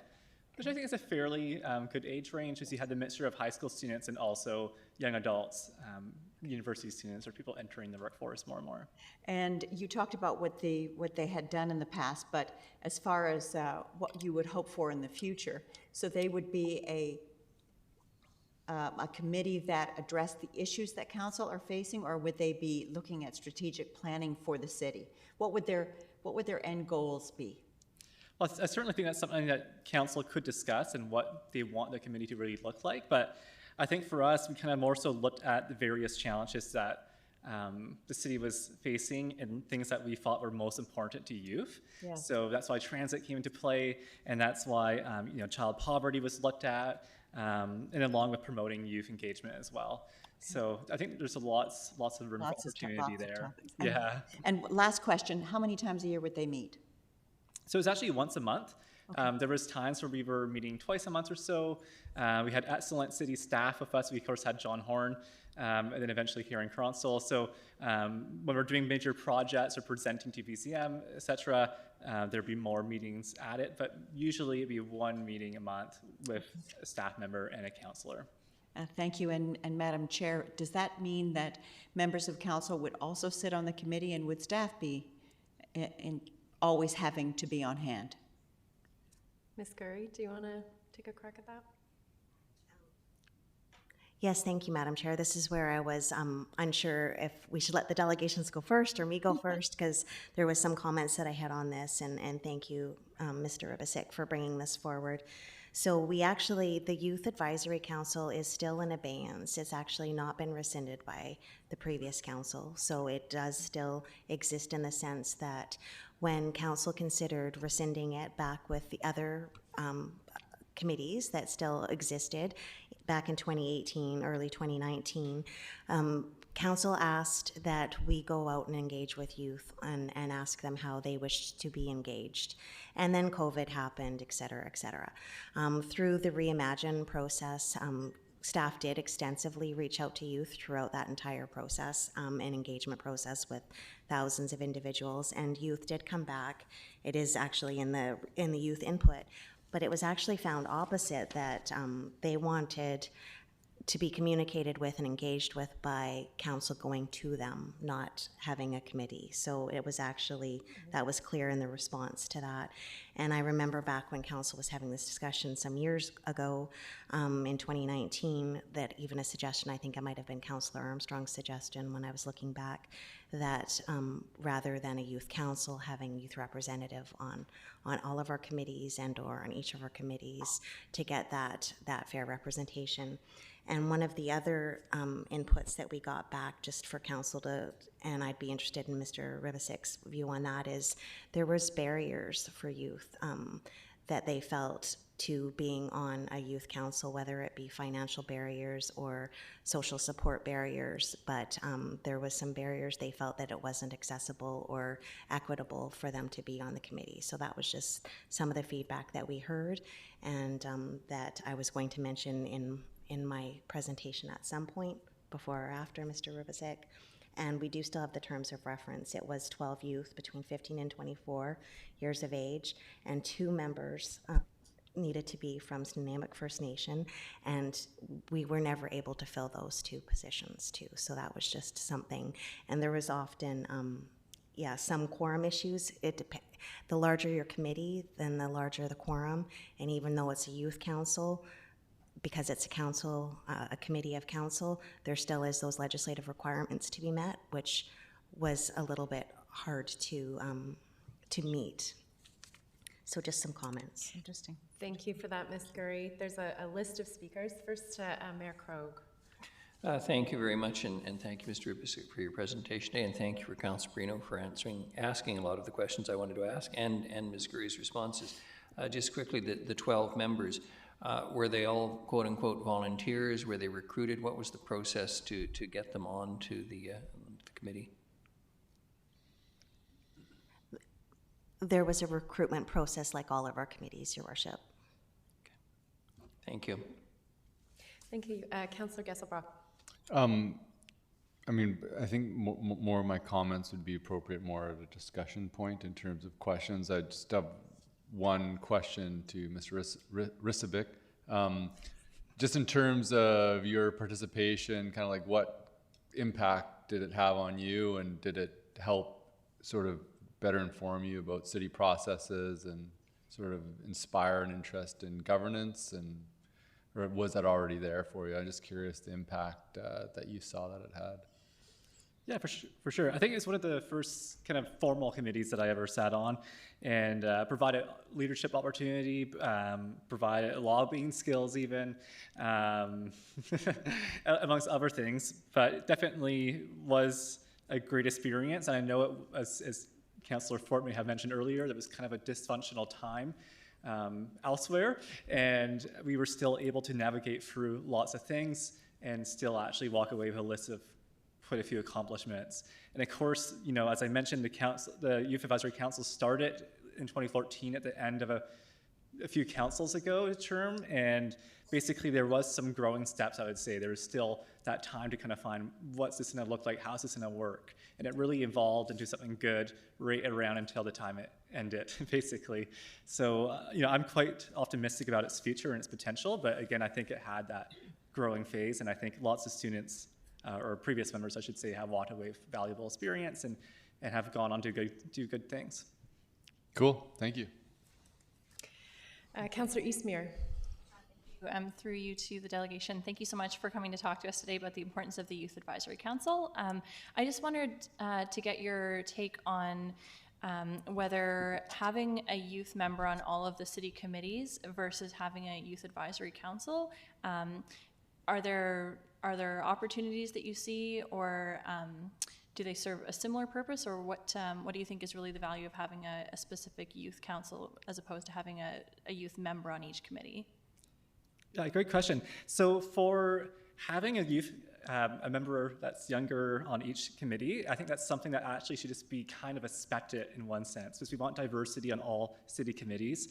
I think that's something to really look at moving forward. We want to have people of all ages, all backgrounds on city committees. But when it comes to the actual Youth Advisory Council having their own council, it kind of creates a different situation, because it's not just a youth offering their perspective on one issue at one meeting somewhere. It's a group of young individuals having opportunity to engage and maybe take more so leadership opportunities. So I think that's kind of the difference. It's more about having a larger voice and also having the ability to kind of bring something forward.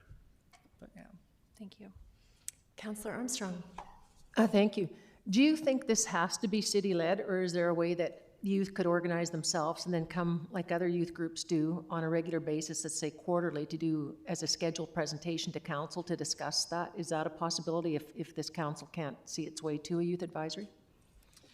I think, you know, sure, that could be a possibility. I think, though, it's better to have the structure from the city. I think it's better to actually have that, as in it's basically guaranteeing and securing that there is an opportunity for young people to be heard civically in this community. Thank you. Thank you, Councillor Manley. Thank you, Chair. Through you, most of my questions have been answered. But thank you for your presentation, Mr. Rybicek. And I know with the youth council that I had as an MP, it was valuable to me, and it was, I think, valuable to the members to be able to express themselves. And I think, in a way, because they were all peers, you know, it gave them confidence in providing me with advice and direction to what they were interested in and what their priorities were at the federal level. So I appreciate the presentation. Thank you. And Mr. Rybicek, I'm the last one with questions. So the city has done some youth engagement over the last 4 years, albeit interrupted by COVID. Have you followed any of that? Not necessarily. Yeah. Okay. I'd be curious for your thoughts. We had a specific focus group on youth attraction and retention. I'd be really curious for your input and whether a youth committee would have some value in that conversation. And I just want to point out to Councillor Armstrong's point around, is the city the right person to lead this? I'm kind of curious, you're a teacher. Do you see this as a potential partnership with the school district in the city? I know that there's civically engaged clubs in the school district. Is there a potential partnership there that would potentially bridge that piece? Because as Ms. Gurry said, we did struggle with quorum sometimes. So just trying to figure out, if we do this, what's the best way to do it? Do you have any thoughts on the school district partnership? Great. Well, first of all, youth retention is something that youth council could definitely look at. I think there's a broad range of aspects there. But when it comes to the school district partnership, I would say the reason why I would be a bit cautious of that is actually because we're looking at having people that are 15 to 24, and I think how this went last time is if they were on the council and they already turned 20, and they turned 25 during their term, they're allowed to stay on. So what's happening there then is, if you bring in the school district, it might be more of a thing where it feels like, oh, it's just for high school students. But I think we want a broader perspective. I think we want that that 15 to 25, and that's why I would kind of be a little bit leery of that. But definitely, there could be room for opportunity and partnerships, even recruitment and stuff like that. I know that when Paul started the Youth Council constituency office there was quite a recruitment effort made by his staff, and a broad range of people came forward, and they were not just people from one background or another background. They were really a broad spectrum of people from all sorts of socioeconomic backgrounds and cultural backgrounds, etc. It was quite something. So I think as long as the work goes in, it's definitely manageable. Okay, thank you very much. That's it for questions. Appreciate your presentation. Thank you. Next, we have a delegation from Tim McGrath. Come on up. Good afternoon, Council. I'm sure you're all familiar with me. Over the last while, we've watched a number of people come forward to talk to Council, primarily about security and safety. I think it's imperative that the people of Nanaimo, and of course Council has promised us that security and safety is a priority of the Council. Now's an opportunity for you to put your money where your mouth is, plain and simple. We need a committee.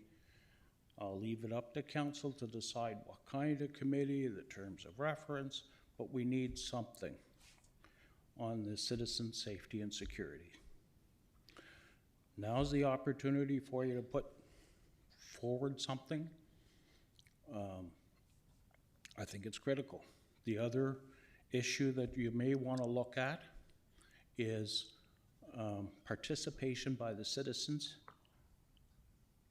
Since the changes over the last 5 years, and I'm sure Mr. Thorpe and Ms. Armstrong can attest to it, you're not getting the community engagement.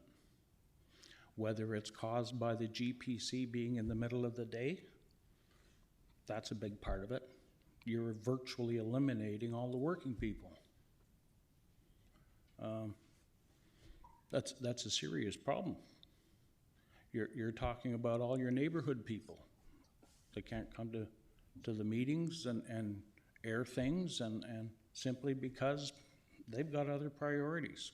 Children, work, whatever the case may be. Holidays, things like that. If it's held in the middle of the day, it greatly reduces the participation of the community. Yeah, I guess that's about it. Thank you, Mr. McGrath. Councillor Armstrong has a question. Thank you, Mr. McGrath. Having chaired the previous Public Safety Committee, and I know you were there on numerous occasions, can you tell us what you felt was successful about that committee? Well, it would have saved a lot of council time, simply because when the previous committee, the neighborhoods, interested people could come forward and say, hey, we've got a problem, how do we get this resolved? And it would be resolved at committee. I thought it was, in my interaction, we closed down between 5 and 7 crack houses. Does City Council really want to go through the mechanics of shutting down these crack houses? You've seen what Nandu has done with this council and the time it's consumed. You're also getting a little bit more, at the council level, you're more or at the committee level, you're much more comfortable in most cases. People are more likely to come forward with problems. You know, how do we resolve this problem with the pregnant lady getting stoned on the streets? You know, serious problems. But does it require city council time and staff? Look at the staff you have here today. You know, if you had one staff person or two staff people at the meeting, it would be probably a lot less expensive too. Thank you, Mr. McGrath. We have a couple of other questions. Councillor Manley? Thank you, through you, Chair. I'm just wondering what kind of things were you able to actually accomplish in the committee process? What recommendations did you bring forward to council? What actions were taken? I wasn't part of the committee, but I could go and attend the committee meetings and listen. I could watch how they had the fire department, they had bylaw, they had, you know, a lot of different resources available. But my purpose was more from a neighborhood association point of view. I would go to the committee on behalf of the neighborhood and say, okay, this is what our problem is.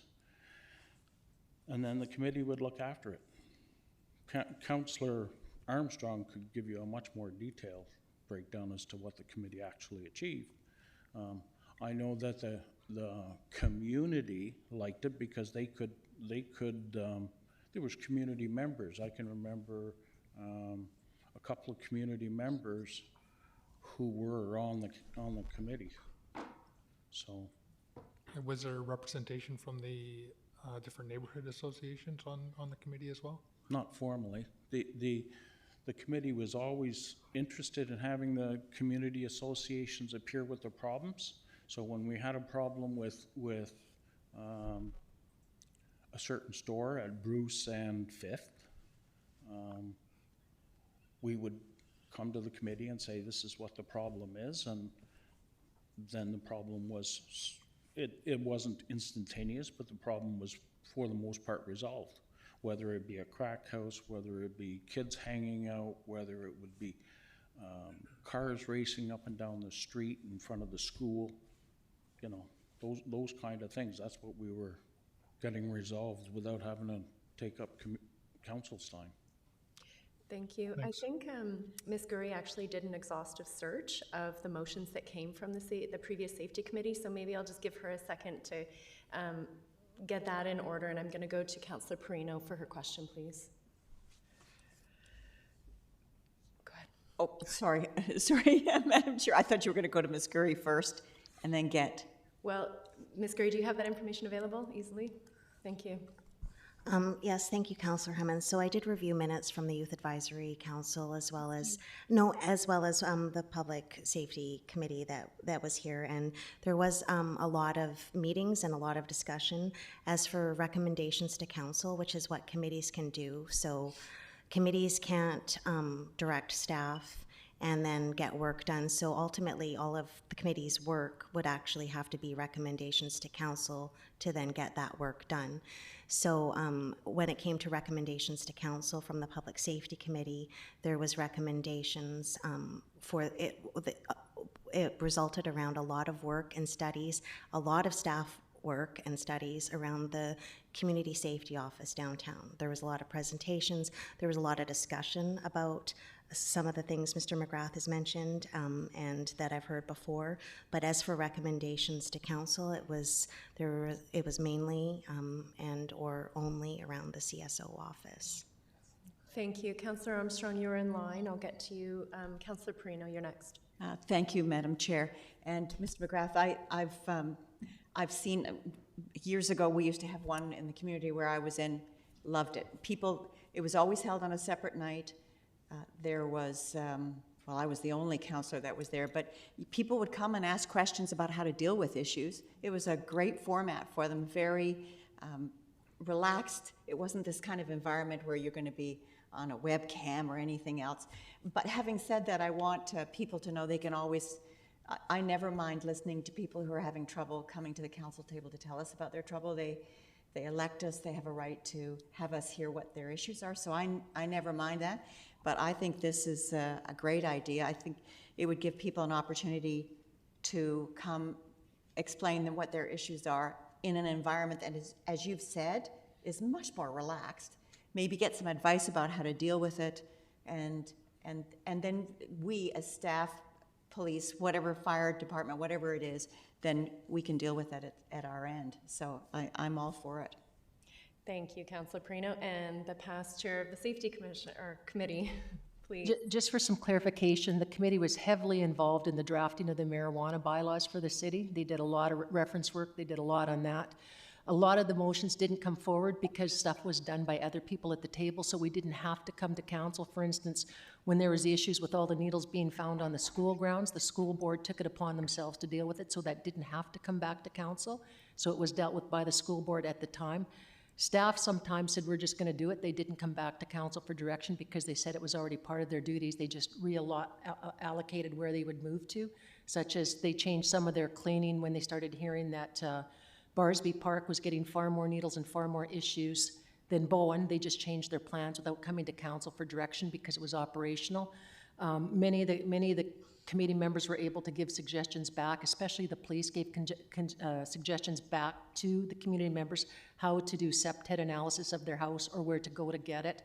Citizens on Patrol was present, and they would take the information that there was a lot of vandalism and change their patrols to accommodate that. So a lot of the stuff done at that committee never needs to make it back to council because it can be done by the community themselves or other partners at the table. For instance, when there was graffiti issues brought forward, it was referred to the graffiti, which I also sat on as well, previous to his policing.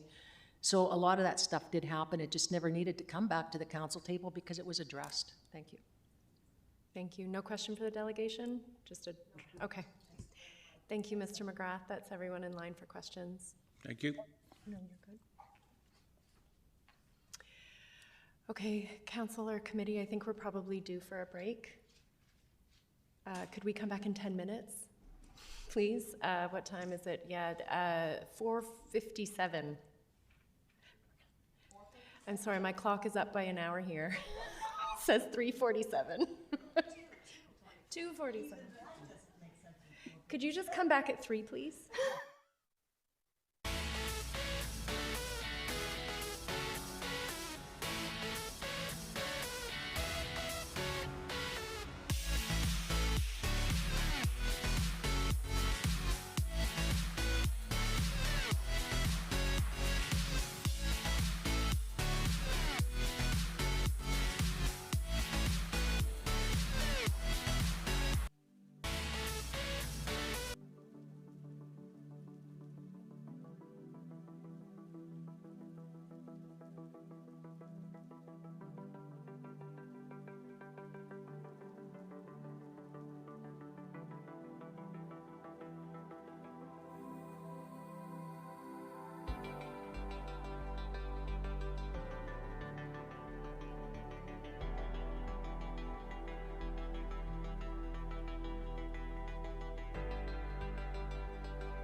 Our emergency routes, they are priority routes. They consist of roads that go to and from the hospitals, from the fire department stations, and from the BC ambulance stations. They're also their main commerce routes through the city of Nanaimo. So this allows commerce to happen during a snow event. So we hit those roads first.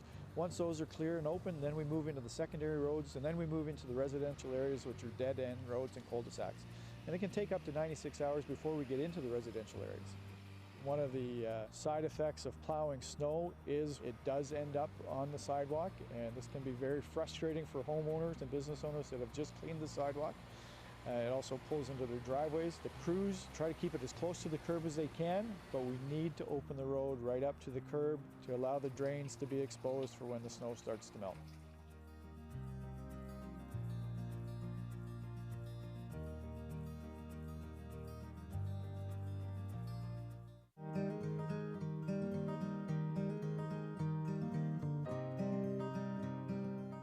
So this is one of our larger winter maintenance vehicles. They're very versatile in that they can be equipped with a lot of our different pieces of equipment.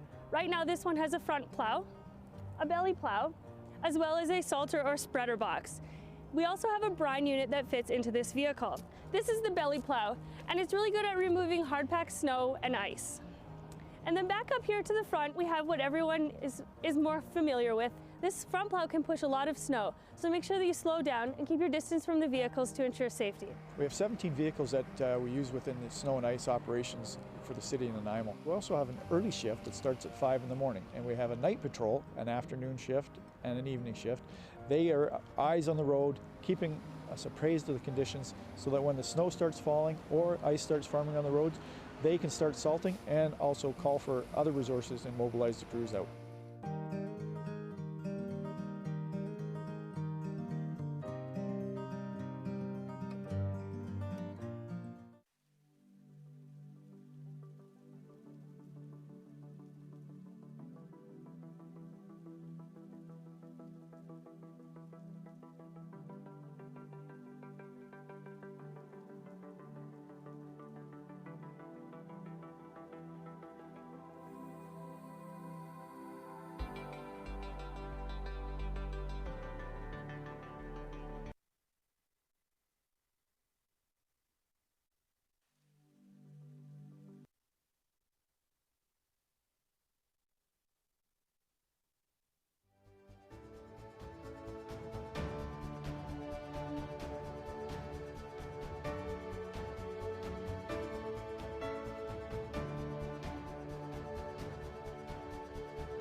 This is the 2018 redux of the lighting at Nanaimo's historic bastion. I've had the pleasure of being part of the relighting project on this amazing building in downtown Nanaimo. So what we did is we've replaced the original high-pressure sodium lights, which basically did an okay job of lighting up the bottom 10 feet of the building, and replaced them with modern LED lighting that has the capacity to change color. We can run through a number of different colors that we have pre-programmed here in a pink, a purple, a green. Probably my favorite on here is Rainbow Chase for Pride Week. It'll actually run all the way around the building all the time. With this new technology, organizations can now request that the bastion be lit to promote their cause by going to the City Nanaimo website and following the instructions. Go to Your Government, Bastion Lighting Requests, complete the lighting request form, and submit. You will hear from us within a couple days if your request has been approved, and the bastion will be lit in the colors that you have requested. If you have any questions, please contact the Mayor's office at 250-755-4400. So the next time you're in downtown Nanaimo at night, come on and check out the new dynamic lighting at the Bastion.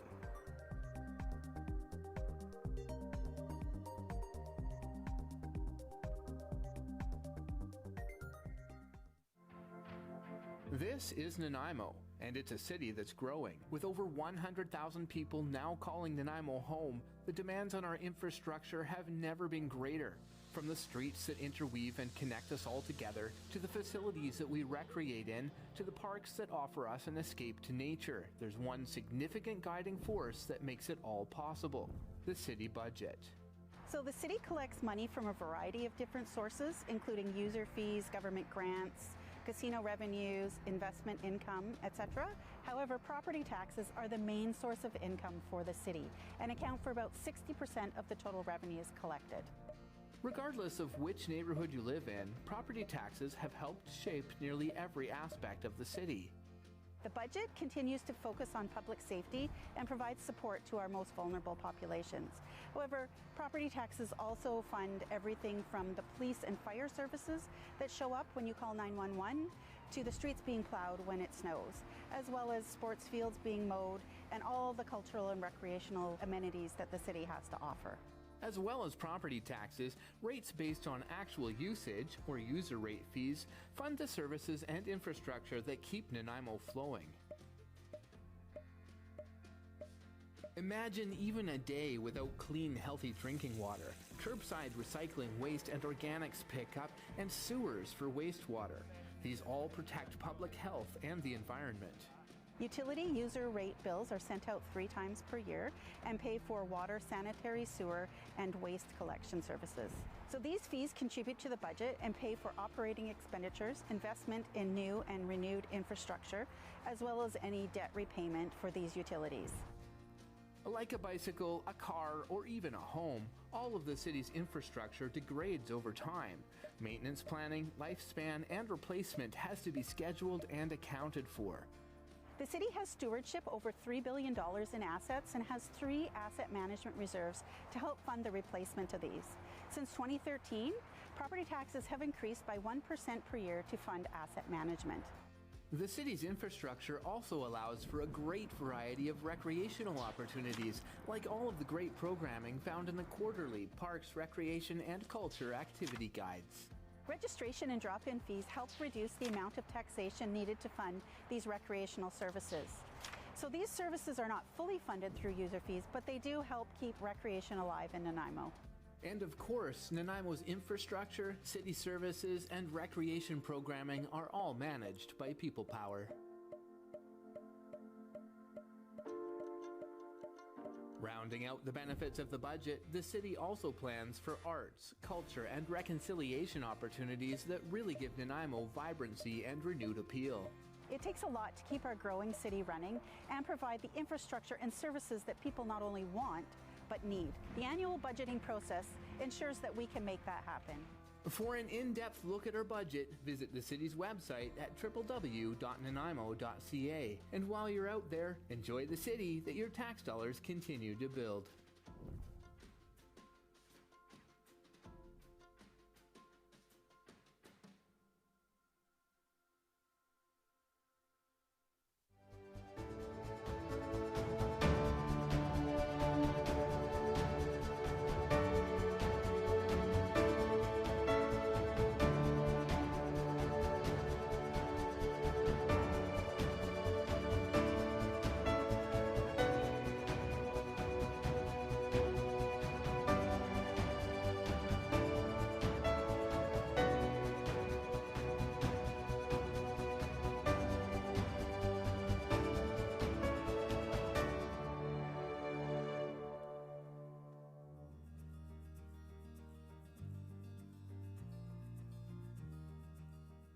Our emergency routes, they are priority routes. They consist of roads that go to and from the hospitals, from the fire department stations, and from the BC ambulance stations. They're also their main commerce routes through the city of Nanaimo. So this allows commerce to happen during a snow event. So we hit those roads first.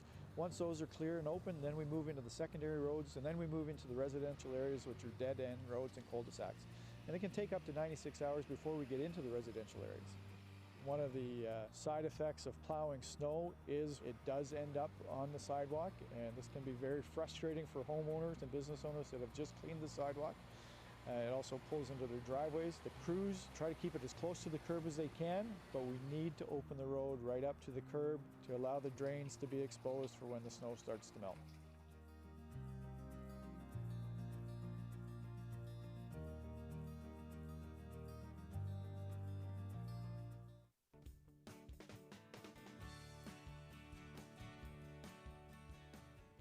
This is one of the City of Nanaimo Public Works snow and ice control vehicles, and this is actually set up for a brining unit right now, or anti-icing. And what brine is a 23.3% sodium chloride solution, And it comes out of the spray bars down here at the bottom, and it's made here at the Public Works Yard. It's a proactive method of snow and ice control, as when we know that there's a winter storm coming, we can actually lay this down on the road prior to the event. By putting the brine down before the snow comes, it buys time. It lets us get on the roads, and then when we hit it with the plows, it doesn't stick. The snow doesn't stick, it comes off much easier. Whereas if we didn't brine, the snow has an opportunity to freeze to the road. So another benefit of the brining or anti-icing unit is that during the frosty mornings, we can have it drive down the road, and then immediately the frost disappears as they're applying the brine. Brine's a great tool for us. It's very cost effective. We can stretch our hard-pressed tax dollars to the maximum. We can make brine for cents on the dollar. So the other thing that we ask is that everyone stays back from these anti-icing or any winter maintenance vehicles, as they have limited visibility and it's poor conditions out there, and they're trying to maneuver around everything. So just stay back and give them a little bit of room to operate and clear the roads.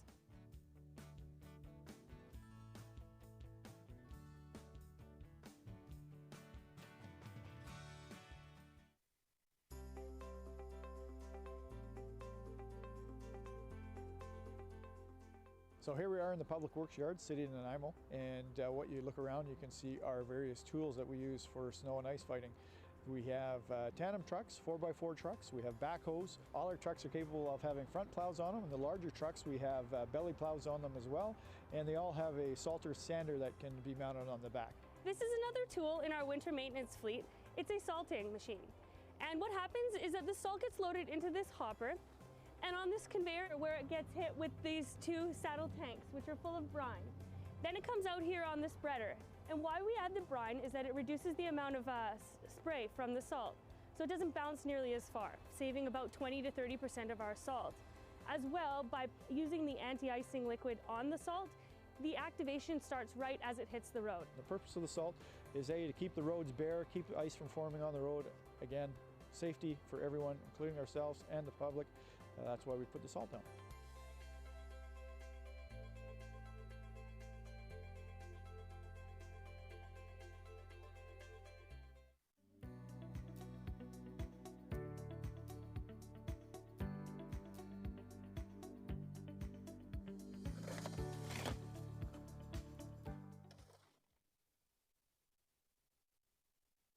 Please.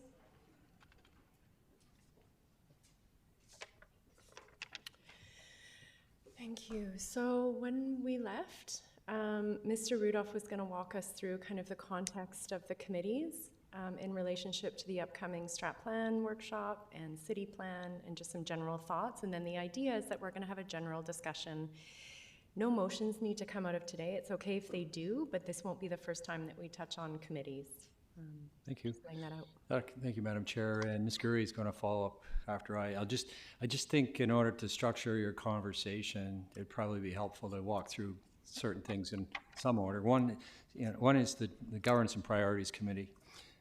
So I would say if you're going to pick off topics, you start with that one, and what's working, what isn't, and what's the purpose. You've heard today. Engagement could be part of that, but it's governance and priorities. So there's a piece of that still has a purpose for unpacking topics. So it could be that committee, or it could be another committee. Pretty well any committee that you have has an opportunity for engagement. But if you're setting out to do engagement, you might end up with a daytime and a nighttime version of the same thing. But so GPC, the question is, what is the purpose of GPC? So what are you trying to accomplish with it? I think and that would be the same with any committee. I think council members have noted that in delegations already. What are you trying to accomplish? So I would say GPC, you should look at that. I've worked in many cities, and there's always something like that. It's council and committee, committee of the whole, executive committee, and here it's been GPC. The premise around this committee, as I recall when Mr. Cuff came in, one of the things was there were so many new members of council, it was decided one of the benefits of having all members of council in on all the conversations is they all got the same set of information at the same time. If you start sending it off to committees, then there's you lose that continuity across the board. So with the previous council, I think it worked, and there's still an element of having that here now. So anyway, I would suggest you start with GPC. The second, on committees, there's a few that are kind of givens. We've mentioned the ACAI has to continue in some form, though it could be expanded. pursuant to the provincial legislation says we need to have something, but you could have a broader mandate, and I'll speak to that in a second. Finance and audit, that's a full council standing committee which has given a focal point for all things finance. So if there's a financial ask or a financial matter, it comes there first. So that's a given. I think Ms. Gurry's noted a few of the other givens, the Design Advisory Panel, the Board of Variance, there's certain things that are there. So I think then there's been several spin-off or new agencies formed, and they're going to continue: the Prosperity Corporation, the Systems Planning Organization, the New Tourism Association, the POG, the Protocol Working Group. These are all things that are set and need to continue with membership from council. And they perform some of the work that council or a committee might want to do. So those are givens. There's also an expectation that there will be a new version of the Mayor's Leaders Table, continue the work that was there.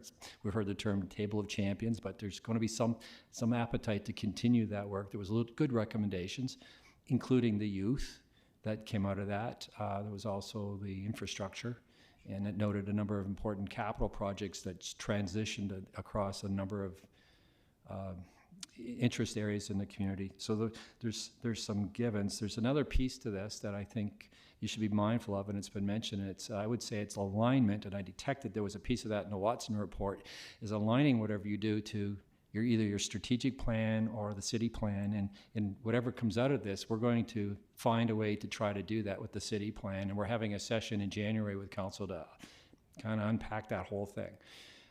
And the strategic plan sessions that council will have are scheduled for late February, once you've had a number of these major briefings and days to talk. So how does, in an ideal world, you'd have your strategic plan and you'd build your committees around that. But there's also urgent topics, and there's ones where you kind of know they're going to continue.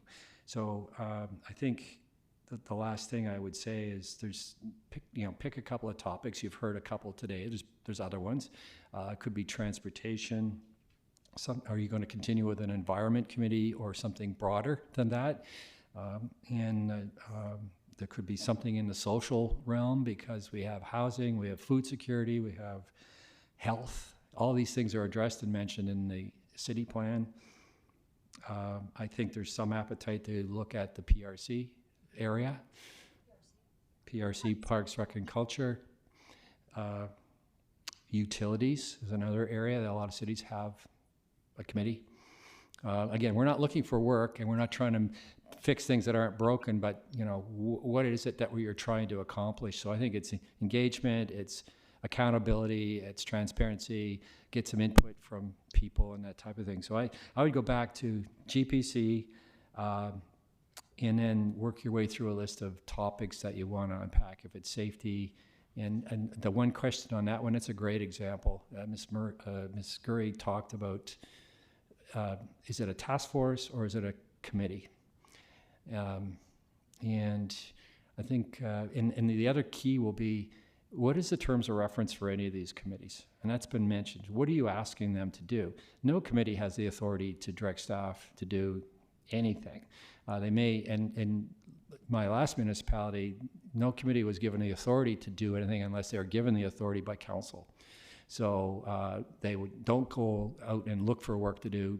These are the things that we're asking you to do. So there's usually a delegated set of asks. So it could be, if it's public safety, help us build a public safety plan or something like that, or deal with some issues and make recommendations in the north end, south end, or certain topics, that type of thing.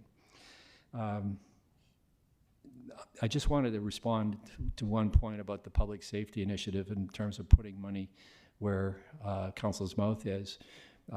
My accounting has us with the 15 positions in the RCMP approved over 5 years, 15 municipal employees in the RCMP for 5 years, 20 and 20 positions in the fire service, another 12 CSOs, and a couple of clean team members. We're over 80 positions are now committed to by the previous council, current council, for funding and investment.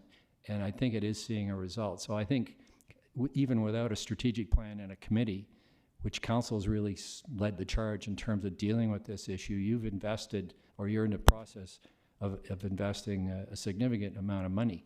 And there is a strategy for the downtown, but there isn't one for the entire city.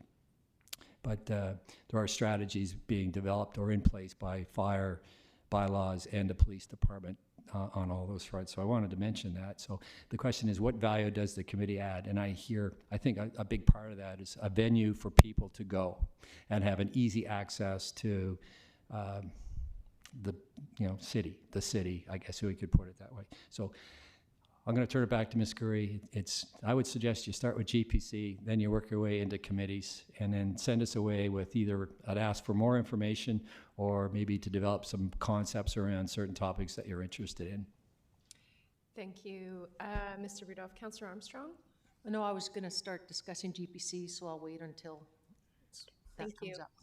Ms. Gurry. Thank you, Madam Chair. I'll be really quick. So just Mr. Rudolph covered basically all of it. So for your discussion today, turn it over to you for the last hour, however long it takes you, to discuss Governance and Priorities Committee, the format. Should there be day sessions for staff to be able to unpack large items of council's interest? Should there be special night sessions to cover other special topics that include engagement with the public? I don't think we fully, the previous council fully got to see the potential of a GPC and or the structure, so it's completely kind of open and available for you to do as you want. The Environment Committee, continuing with that, should be part of your discussion, and we'll come forward with recommendations on whatever you talk about today or you'd like us to. Mr. Rudolph mentioned the Table of Champions, moving forward with that.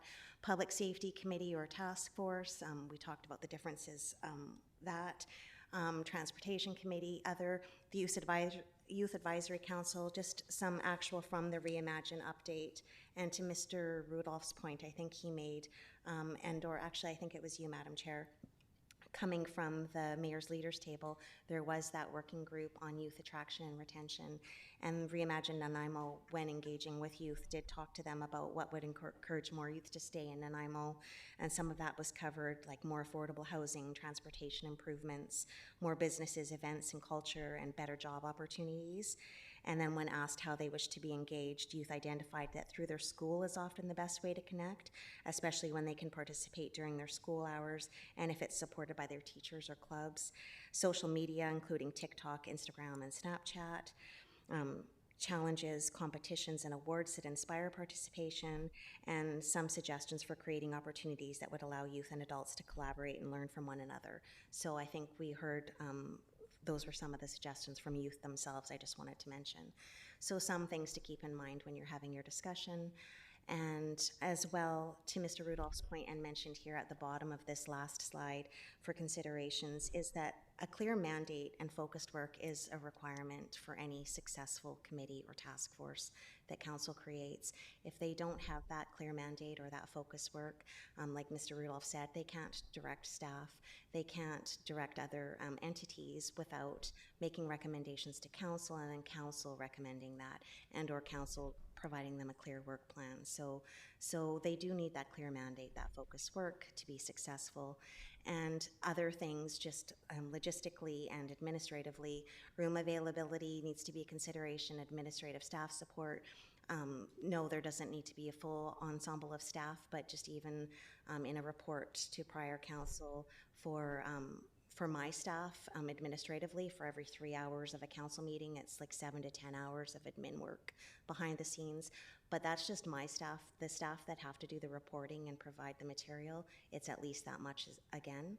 And then the time of day, overtime, during the day, it's during the daytime. So just things to keep in mind. But most important around capacity is your capacity in your schedule.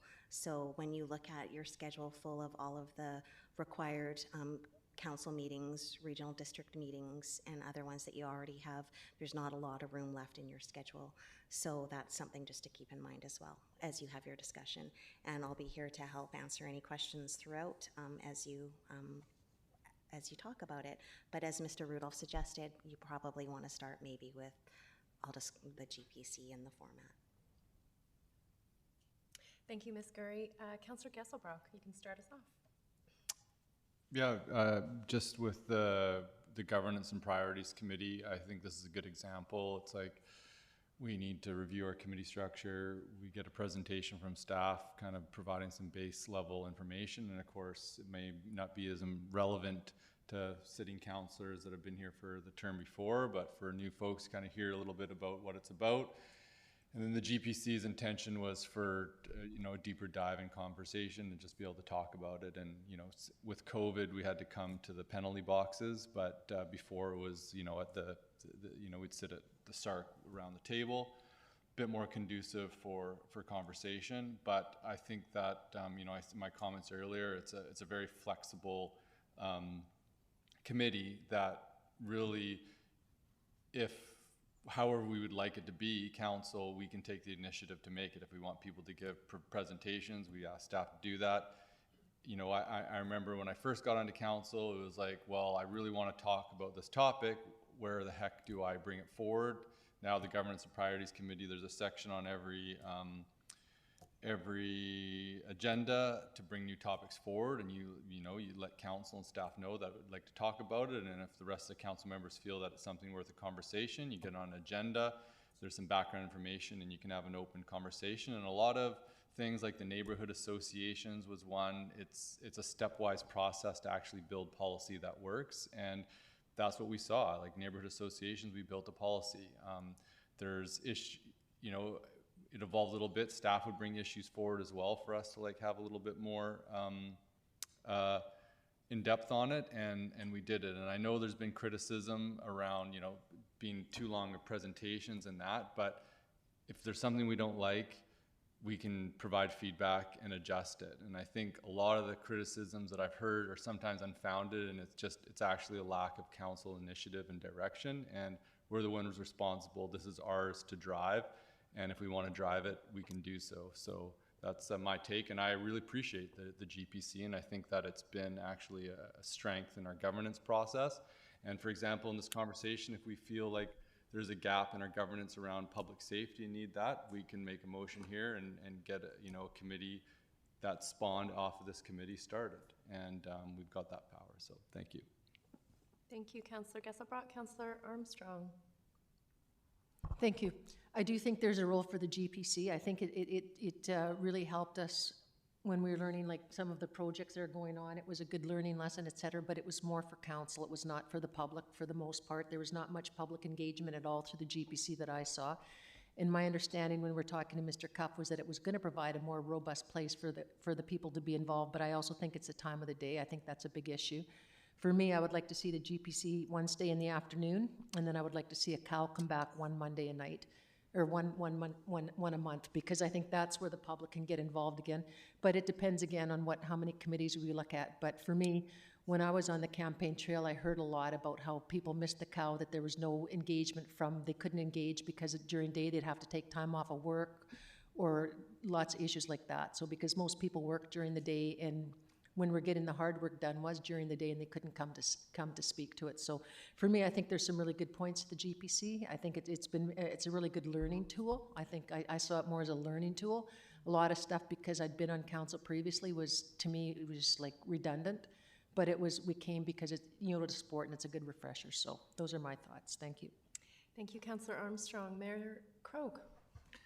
Thank you very much, Chair. And I'm going to refer back to what I said a little bit earlier around the new council in 2018, largely new, 7 out of 9, etc. It strikes me that the GPC was a potentially very sophisticated modern automobile, if I will. I used that in the discussion with Councillor Eastmere earlier today. A very modern automobile that had all sorts of potential and all sorts of gizmos and gadgets, but none of us really knew how to drive it because we were too fresh to it. Not having had the experience of, how shall I say, driving the older committee models, which were much more traditional, understood, and where it was certainly a very effective way, I think, in deference to Councillor Thorpe's remarks many times during the last few months, a very effective way of bringing up new leaders in the community, potential candidates, people who understood the process and could provide advice to council. Having said all that, my sense is that, as Councillor Gesselbrock has pointed out, the GPC can be a very useful and effective way of engaging one another, engaging staff, and engaging the community. And one of the suggestions that's popped up already today and has been discussed, I think is extremely timely, and that's the potential of having a session on a quarterly or biannual basis or whatever around whether it's public safety or it's environment issues or whatever, where the public does participate in a much more fulsome way. And now it may be just a session that will let people let off steam. It may be a session where someone comes up with some brilliant ideas that we then refer to staff for further discussion. Because at the end of the day, we are decision makers. We're not here to run the city in the direct sense. We don't manage public works directly. We don't lay pipe. We don't, supervise the swimming pools, but we do make decisions. And I think that may be an effective way to determine, firstly, what the community needs are, because if we set a topic, for instance, for a public meeting, and very specific, it's not, sorry, if you want to talk about crime and we're having a meeting about the environment, the chair is going to rule you out of order, but a way for us to determine what the community priorities are if we don't have a sense already of what they are. I mean, I think what's on people's minds, with deference to what Mr. Rudolph said earlier about various other communities having committees, it strikes me that, and I use the phrase over and over again, that we need to stick to our knitting. With great respect, we don't deliver health care. We may have a strong position on a new hospital and those kinds of things, but I'm not here to, no offense, fix the problem of educating enough nurses or training foreign doctors or whatever. And so I think part of our job is to try and focus on what we have jurisdiction over and what we can actually do something about. And that in and of itself will attract what I will call productive and useful members of the community who have something to contribute. One of the comments made by senior staff earlier today was that the committees that functioned well historically were those where people actually got something done. There was some tangible result at the end of the day. I've often joked about one of the downsides of practicing law is you finish a file and you bill it, but you don't have anything to show for it but a stack of paper. You build a house, you can look at that house for the rest of your life potentially and give yourself satisfaction. So if we're not providing a process that gives people an opportunity to be productive and useful and contribute, it's not going to be successful. It will just be sessions for people to complain about something, as opposed to potentially offering up ideas that will improve the life of the city within those areas where we have jurisdiction and we have staff and budgets and the ability to actually deliver something. So I'm all for sticking with the GPC, but I think we need to utilize it far better and in a more meaningful way. And I think as a good start would be to have some public meetings, if you will, that discuss some of the major topics and enable us to get a sense, if we don't have it already, as I say, of what people are prepared to do and what they think would be useful. I know that some members of the public have complained recently about our lack of consultation, and that may be a way of not only satisfying that, but seeing if in fact people want us to do it. Because candidly, and I've said this before, we just had an election, which is the ultimate in public consultation, where you get to vote for candidates or attend meetings or whatever the case may be, or bang off emails or question them. And far fewer of our citizenry bothered to pay attention. Now, the negative view is that's because they think we're all useless and we don't do our jobs. I'm inclined to think it's because there's a signal that they were generally satisfied, and the re-election of most of council does speak to that. So having said that, let's find out what the reality is, and so let's use the GPC in the way that's most useful. Pardon me for dribbling on. Thank you. Thank you, Mayor Crow. Councillor Thorpe. Oh, thank you, Chair. I've got some comments on committees in general, but restricting this for now to the GPC. Based on the advice of Mr. Cuff back in 2018, was it? We decided to do away with our we decided to do away with our Committee of the Whole. The COW, the mayor's famous COW. I know how much he enjoyed that term. I always felt that the committee of the whole was redundant and unnecessary, so I guess I disagree with Councillor Armstrong on that.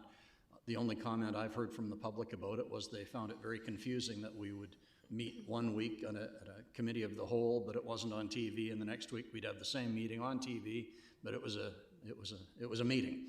It was a council meeting. So I don't miss the committee of the whole. We replaced it with the GPC, which I had reservations about. In my mind, it has worked okay. I think it's useful because it provides us with an opportunity to be flexible and to make it what we want it to be. And I see it, and I've looked over the list of topics that we've covered in the last couple of years. I see the reality of it is that it's primarily, in my opinion, been a workshop for council, a workshop.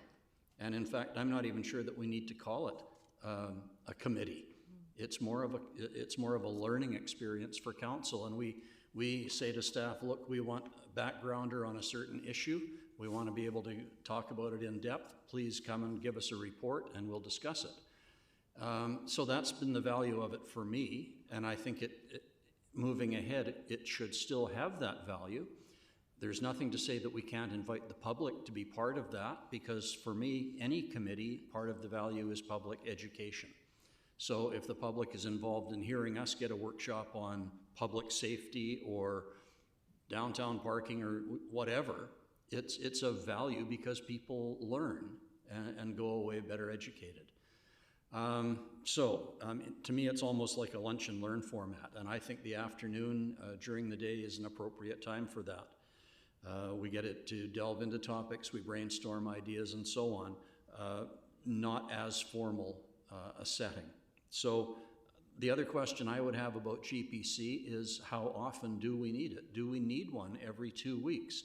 I sometimes honestly thought that sometimes we were sort of struggling to fill an agenda and putting pressure on staff to be prepared to give us background information. So maybe it should be as required or as requested in terms of the timing. But I think in general terms, I support continuing with GPC basically in its same format, but I think we can tweak it in terms of how we frame it, how often we use it, and how much we invite the public to be involved as participants, at least in terms of being an audience. Thanks. Thank you, Councillor Thorpe. I'm going to go to Councillor Perino, and then I'll have some comments, and then I'll come back to Councillor Gesselbrock for his seconds. Lots of great comments, Madam Chair, and so I just want to add a couple of thoughts. Getting elected, and I knew exactly that this job was nights, weekends, during the day, it doesn't matter. It doesn't matter to me. I'll work anytime. I'm thrilled to be here and to support the community.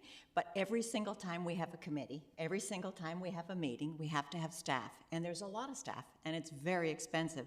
So I want to always make sure that we are having them for meetings that we should be having and not any necessary ones. So for me to add another night meeting, it doesn't bother me at all, but it's really tough on staff because it's, oh, do you mind staying at work from 8 o'clock in the morning until 10 o'clock at night? It's a very long day. So I'm never in favor of adding more, particularly at night. However, committees, committees add so much for the general public, for council, and often for staff. So I think it's important. I don't care whether it's a committee of the whole, that's what I'm used to. And we used to always have, we had delegations from the public, we had instruction for council, and we had staff.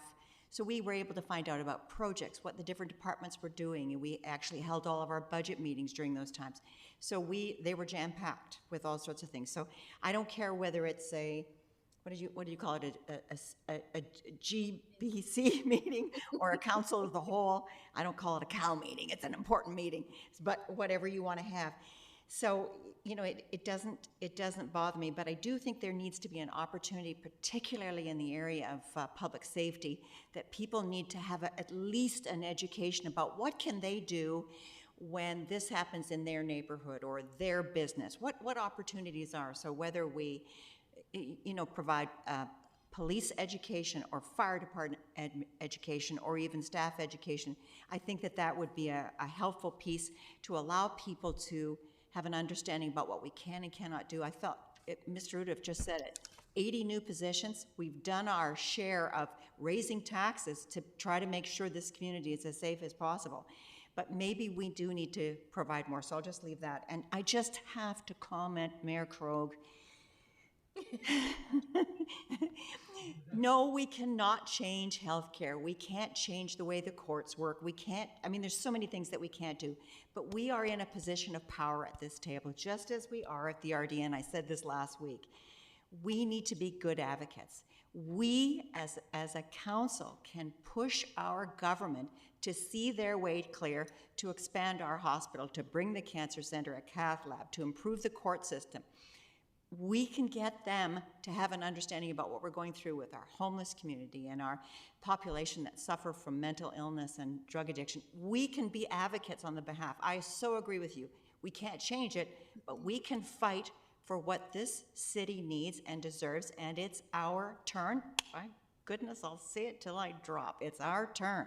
Thank you very much, Madam Chair. Yes, steam me up.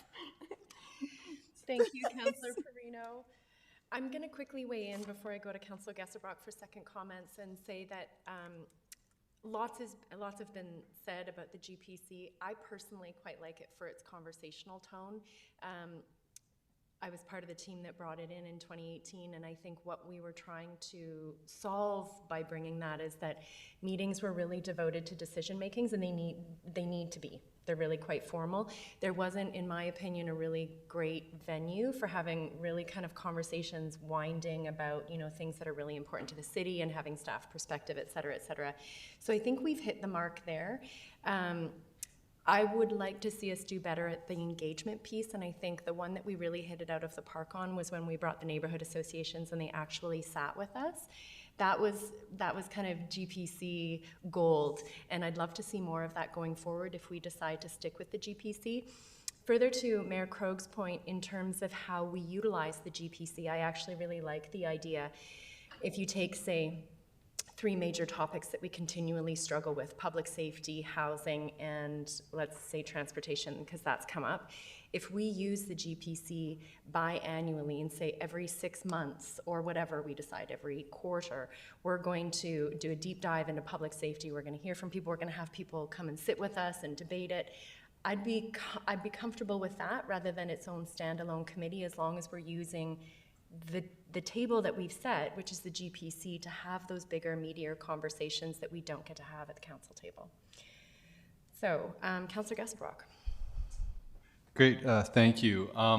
Yeah, I think the idea of having, looking at evenings maybe once a month or as necessary has merit for engagement, because yeah, during the day a lot of people can't come, and I think that there's some issues that, you know, what Mayor Krogh is talking about as a town hall format, where we can hear from the community, air concerns, and also have an opportunity to educate and discuss, has a lot of format, and I think that would be well received. And, you know, if we're being really responsive, I think there's times where we felt there's just this growing desire to have a talk about something and to get it out and to open it up to have like a town hall through the GPC or however, if we, you know, call it. So I think that could be a useful thing. And I think too, from the GPC, we can identify if potentially we need to have, you know, regular roundtables. I know it was brought up, like say around our arts and culture, for example, quarterly roundtable on that or other topic. And I think, you know, some more discussion around public safety is needed. And I think there could be merit in a committee format or not. And I think just more discussion here at the GPC could be useful around that. And I think too, because this is such a flexible format, and one thing I do like about the GPC is that we do have the acting mayor chairing it. It does provide an opportunity for leadership of that councillor as the chair to experiment and try other stuff. I bring back when Councillor Hemmond during the neighborhood association thing did call him like, hey, you know, let's use the GPC and how we intended it to have people come, and we saw a bit different variation. It does give an opportunity for that initiative to really craft it and how you think will be useful. And I think just reiterating that point about initiative, that the chair does have that opportunity to work with the mayor and staff to adjust things as they go. And I think that is all I had to say on. Thank you. Councillor Armstrong. Yeah, just as a follow-up, going back to the public safety, for me, obviously, I'm a strong supporter of that committee, having chaired it and also having sat on it as a police officer since 2010, because we had one up until then. I found it extremely useful, not only from a council perspective, but also from a police perspective, because we did hear from the community. I thought it was a very good committee. And I just have to laugh. You know, we said we've got 80 positions. It's one of our largest budget items, yet it's not a pillar on our Reimagine Nanaimo. That's always been concerning to me. It's our biggest budget item, yet we don't have a pillar for it. And you know, we keep hearing that. It's from my perspective, it's the most important thing that I hear from the community is how they don't feel safe. Today, again, another big police presence on between Albert and Victoria with, you know, the long guns drawn and serious incident. Shooting 2 days ago. I just heard, I was at a meeting with the chief or the district officer on Saturday, very concerned about Nanaimo, very concerned that we could almost end up in the top 20 for most violent crimes in Canada per capita. So I think we need to really seriously look at public safety. We've heard it from so many people. If you follow any of the Facebook different sites, and I'm talking, it's not just the same people as we say, the council complainers, it's everybody. And it's people that I haven't heard talk negatively before about council are starting to talk negatively. What are you going to do for our city? And I believe that the Public Safety Committee is a way to help do that, even though it could just be a place for people to come and complain. At least their voice is heard. And it's a way for us to measure that. Or the other option I was looking at, and I don't know if it would work or not, is if you did have like one space, a set item on the GPC to discuss a public safety issue, if there is one, that could be a way to deal with that issue as well, so that it occurs regularly. But my biggest concern about the GPC, again, is the lack of community input, and I think that goes because of the time of day. Thank you. Thank you. So there's no one else on my speaker list. I've been keeping a little tally. I'm seeing most people are happy with the GPC. I wonder if there's some direction, though, to ask staff to return to us with recommendations for greater community involvement. I'm just throwing this out there. Yeah, Madam Chair, I think that's over to me. So what I'm hearing is continue with an afternoon GPC, similar to this, but also maybe provide a format for an evening GPC or some kind of evening engagement opportunity, either be it quarterly or so we could try to frame this up for you to endorse. That's easy. You know, just on the staff side, we find GPC a useful venue to bring stuff to council, to make sure that you've got enough time to hear about it. So from the staff side, I think we find it pretty useful, but you know, sometimes it is difficult to find topics that are sort of aligned with your current set of priorities and that type of thing. But we have certainly got looks like a full time over the next little while. And you recall that we use GPC as council was the steering committee for the city plan, rightly or wrongly, but they were. And so that was the time slot that was used to do that. So there may be more of those, and working through the new city plan and the implementation chapters of that, you're going to need probably several meetings to work your way through that topic, as well as maybe the details of the strategic plan. So whatever choices you make today with or strategic directions that you're leaning towards, this is always it's going to take a little while, and maybe you'll find you won't firm up everything about this until after you do your strategic plan in a couple of months, and then you've got see how it all lines up with the city plan and the strategic plan. But the strategic plan is the place to make a pillar for public safety or something around it. That clearly is the place to do that if you want, you know. And you've actually, like Councillor Armstrong said, you've been doing it without having it as a pillar, but it's a council strategic priority. The city plan was built largely around land use and merging the recreation plan, the sustainability plan, the OCP into that came from a different spot. And it has a place for just about everything. If you look at the list of topics in there, it covers everything. But the relative importance, I think, is what's being noted by the delegation and Councillor Armstrong. So you'll have plenty of opportunity to put your stamp on the level of priority that gets as part of your strategic planning exercise, and you will totally own that, hopefully within 2 months. Mr. Rudolph, a clarifying question for you. So staff will bring back a schedule with the recommendation of an evening town hall session of some sort. Yes, we could do that. We'll look back at the ways to do that and give you some options around that and where to have it. I mean, the other thing is, here's a great place, but it's bringing people here. Do you want to go out to the community? You're actually going out to engage with the neighborhood associations, as I recall, and that type of thing. So there may be other ways to do that. And is that in addition to what your engagement process is? Yeah. Thank you. Councillor Gesselbrock. Two points, just in terms of recommendations for greater community engagement and looking at alternative formats and potential evenings. Should we do a formal motion requesting that, or is that, so that there's a report that comes back and, for further discussion, or? Madam Chair, through you to Councillor Gesselbrock, normally I would say yes, but we came into today kind of knowing that you were going to have a conversation that we would get to hear and listen and come back with follow-up. So based on your discussion and what Mr. Rudolph has said, I don't think a motion is required. We will come back with okay. That. And that, like, at the next GPC, or? Yeah, so this is the purpose of GPC, and maybe so we're focused on that, and then we'll get into committees. But one of the constant themes of this conversation so far has been engagement. So that's just one vehicle to have engagement. So I think there's a separate conversation that needs to happen as well around that subject matter. Maybe that'll come out through the strategic planning exercise as well. So committees, surveys, projects, there's various ways to have engagement. So it sounds like and then consultation, there's ways to deal with that. But this just on the GPC, I think we'll come back and just make sure the terms of reference reflect, hopefully, your conversation today. Mm-hmm. Yeah, just following up on that, I think, that we've struggled in the past, like, sometimes there's like direction provided, but it's not formalized, and it's just, there's less kind of like accountability and timeline, and it just grayer in terms of interpretation. And I think that's something that I do want to avoid. And I know this might be a special example, but I think just like for new council members as well going forward, I think it is good practice to provide into a motion so that the recommendation's clear. The question I had for staff was just on, like,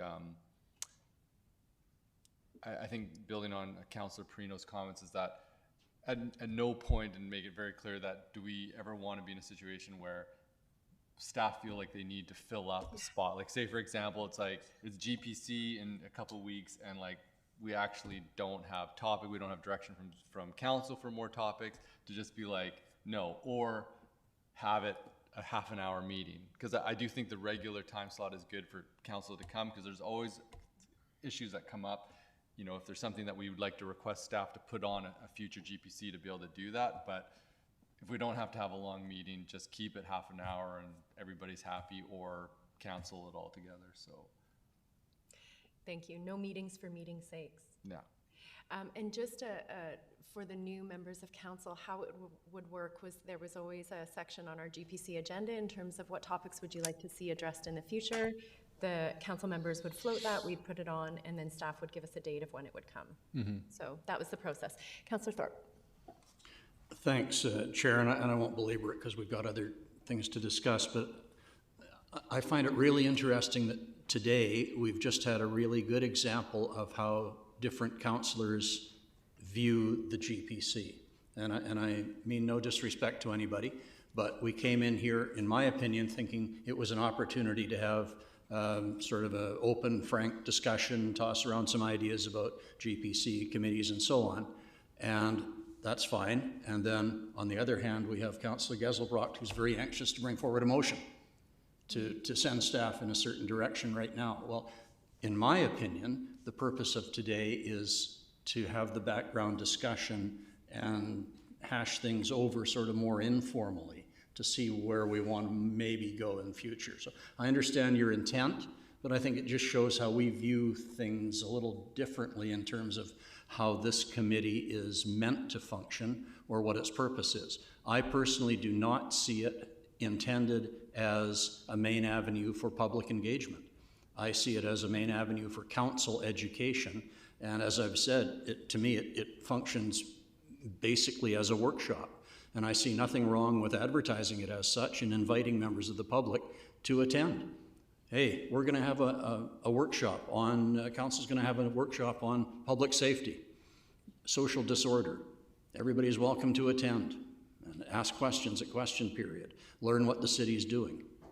That's how I see it functioning, but that's just my viewpoint of it, but I just wanted to express that. One other thing, whether it's GPC or any committee, I don't see any value in having it existing simply to be a forum for complaints. I don't think that's productive. I want to know what we're doing, what we can do, sure, what the concerns are, but not just to listen to a bunch of complaints. Thanks.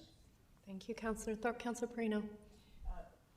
Thank you, Madam Chair. I think that was a very interesting comment, Councillor Thorpe. I thought at the end, and I would never want to have just a complaint session either, but if it was an educational piece of what do I do, how do I deal with this, then I'd be in favor of it. So I understand where you're coming from, and I agree with that. But I just wanted to say I really appreciated the 2 delegations that we had today, and at our meeting, at our night meetings, we've had delegations come, and I enjoy that. That's a part of, you know, certainly the engagement from the public, but sometimes it's difficult in an environment like this. We seem like a powerful, intimidating group to someone standing there, and I understand that. So I wish we had a bit more of an informal session, but I never want to have staff coming out for an extra night of work. It's very costly. We've already risen, chose to take the tax level way up. I don't want to add to that by having staff having to work more overtime. It's too hard on you physically and certainly on our pocketbooks. So I want to minimize the number of nights that we're bringing staff out. So leave that thought with you. Thank you, Councillor Perino. Thank you. Councillor Gesselbrock. Thank you, Chair. Just Councillor Thorpe inspired me to, respond to, the anxiety of putting a motion forward. And I think, we do have a lot of conversations. Sometimes staff bring forward like a bylaw to get our opinions on. We're discussing Reimagine Nanaimo. There might be, an instance, for example, where councillors will be bringing forward a proposal for council, the committee to discuss. And sometimes there is quite differing opinions on a particular topic, and also to interpretation of what one individual says. So we might have a very animated response to an issue from Councillor Manley on a particular item, which, there's discussion and it could be direction for staff to look into something. We might not have the majority of the rest of the council actually agreeing on that, and so staff are left in a bit of a gray area of actually what do we look at and what do we proceed on.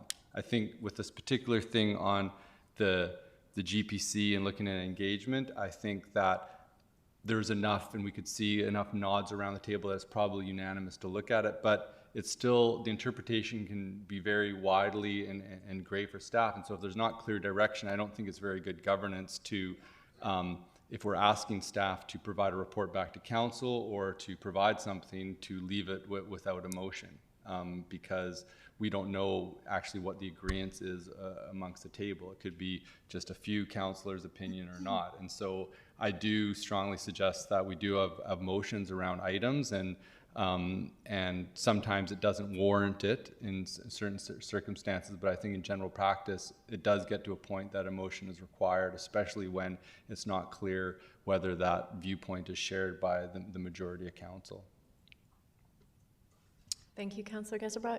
Councillor Thorpe. Yeah, no, sorry. And I through you, Chair, and I'm not debating Councillor Gesselbrock, but just a reminder that committees do not direct staff.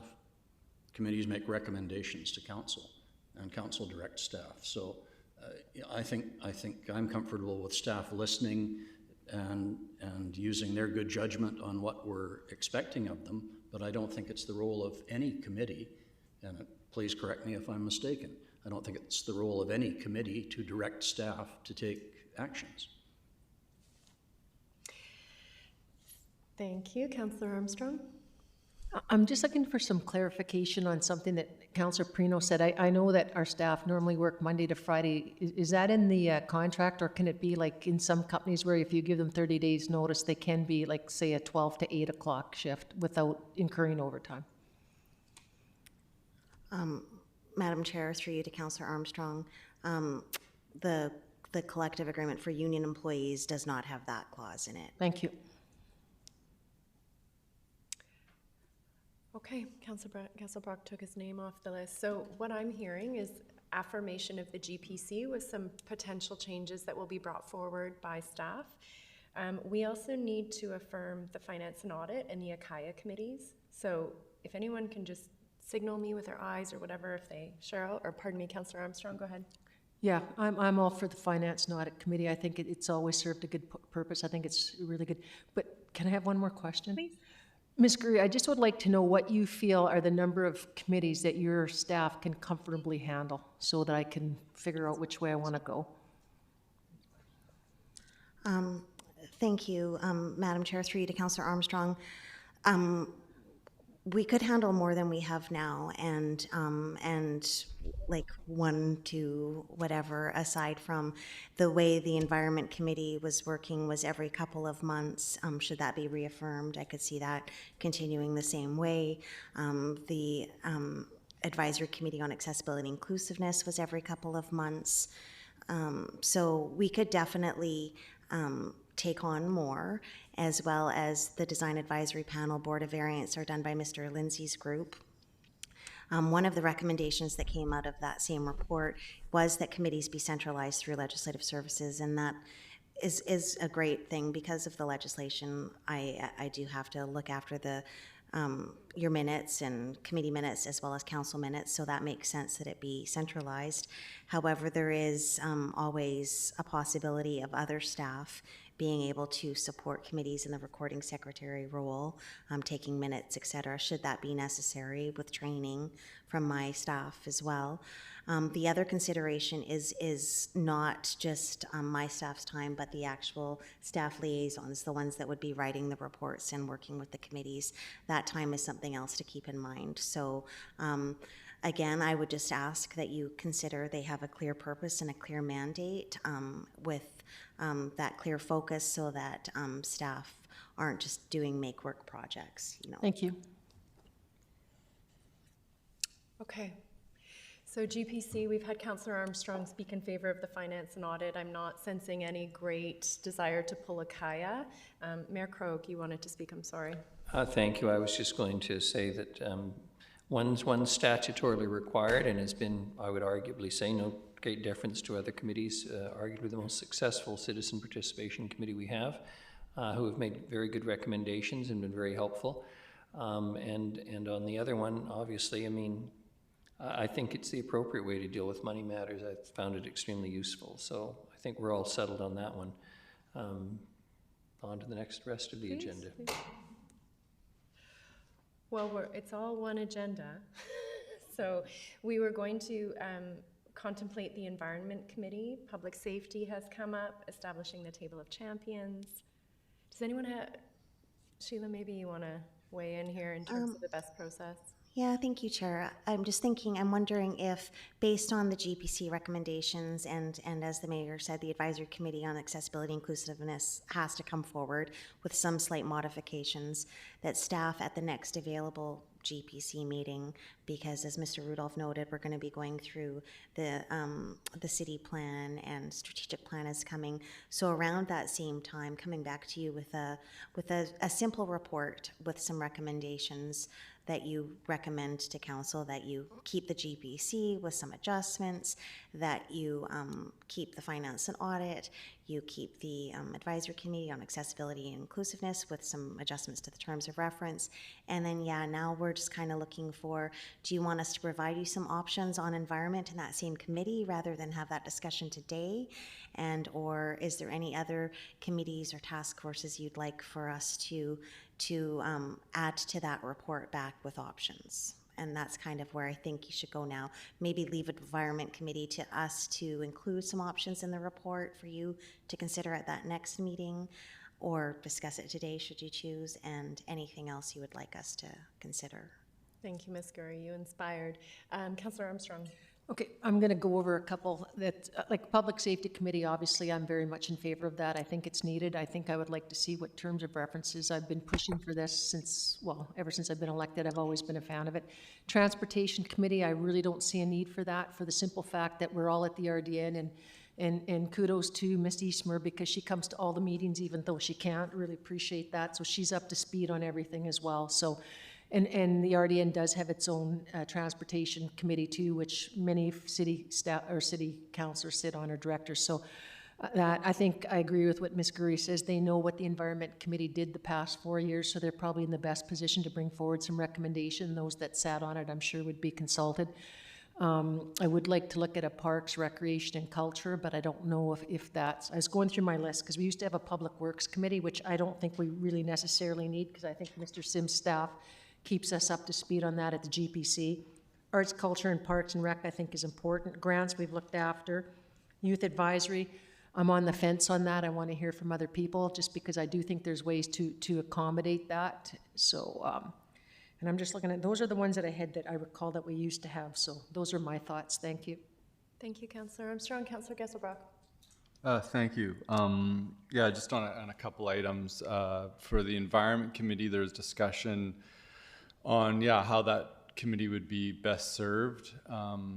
And we got feedback from the committee members. I think there was a sense like it was a pretty policy-heavy committee, and it did a lot of the heavy lifting in terms of, when we were doing the Reimagine Nanaimo process, providing feedback and public input on environment policy. And now that plan has been created.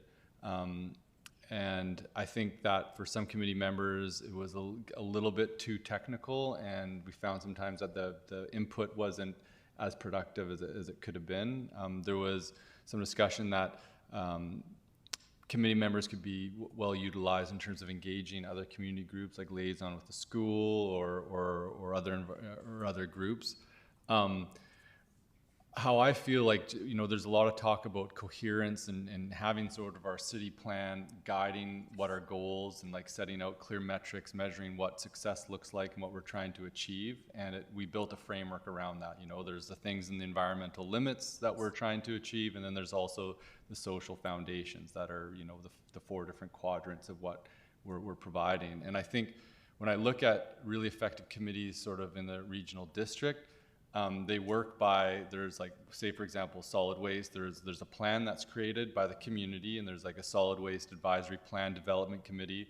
They create a plan that has sort of like the goals of what that committee or what that plan for the regional district does. And then there is, after that plan's been created, there's sort of an advisory monitoring committee that basically the staff come with this action plan, and then that action plan is presented to the committee. This is what we're trying to achieve. This is the timelines that we're trying to achieve it on. And there's regular touchback so that member of the community can be educated on what we're doing specifically, and then also for accountability. So there's an aspect of community accountability there to like check back in. These particular items haven't been addressed. How come and why? And it doesn't require like a meeting every month on it. But, and then also with the education component on it, we're explaining what these actions are to members of the public, and there can be some feedback in that process while they're being developed. I think with our city plan, we've developed quite an elaborate plan, and depending on what the council's strategic priorities are, we're going to select aspects of that plan that we're going to be providing more energy. A potential committee structure for the environment and the social thing is like have 2 different committees that basically staff would come and present, maybe quarterly or even twice a year. These are the actions that council has said that we want to focus on. These are our timelines of implementation. This is what we're hope to achieve. Be able to like present to that committee, receive feedback, and then 6 months later check in with people. And so what have we accomplished? What programs we put into place? It provides that educational component, and then also accountability, like what are the things that we haven't done and why.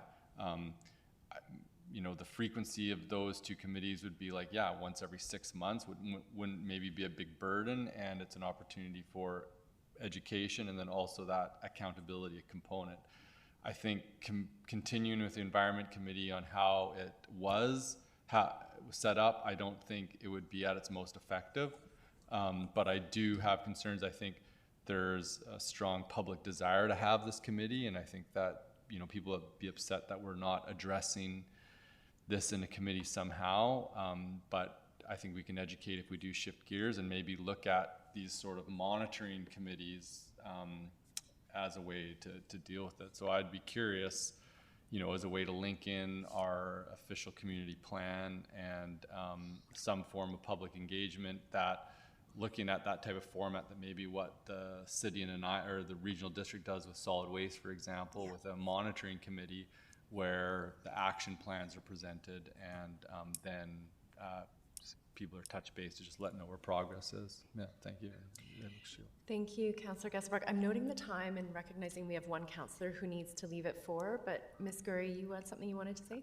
Yes, thank you, Madam Chair. Just quickly to Councillor Gasselbrock's point, so staff have already started some discussions, like with your schedule that covering the city plan and then your strategic priorities coming up, and how committees could fit in with the city plan, and maybe it's a sustainability committee, and maybe it has a broader scope to cover that part of the goals in the plan. So definitely looking at options like that to try to tie it all together, and the action plans that are still going to be coming forward to you. So I think those are some options that we could dig into a little bit and bring back to you for options as well.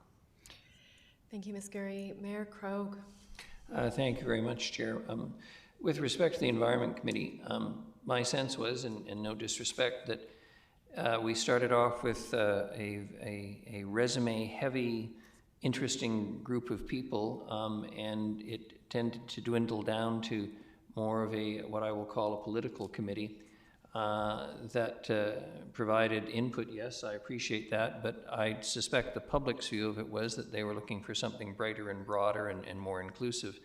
On the table of champions, frankly, I'm envisioning something in the order of less than half of the members of the three, how shall I say, groups under the mayor's leaders table. And I don't refer to it as the table of champions. That just sounds, it's just not me. But no sarcasm here, folks. Be gentle. We have rules around decorum.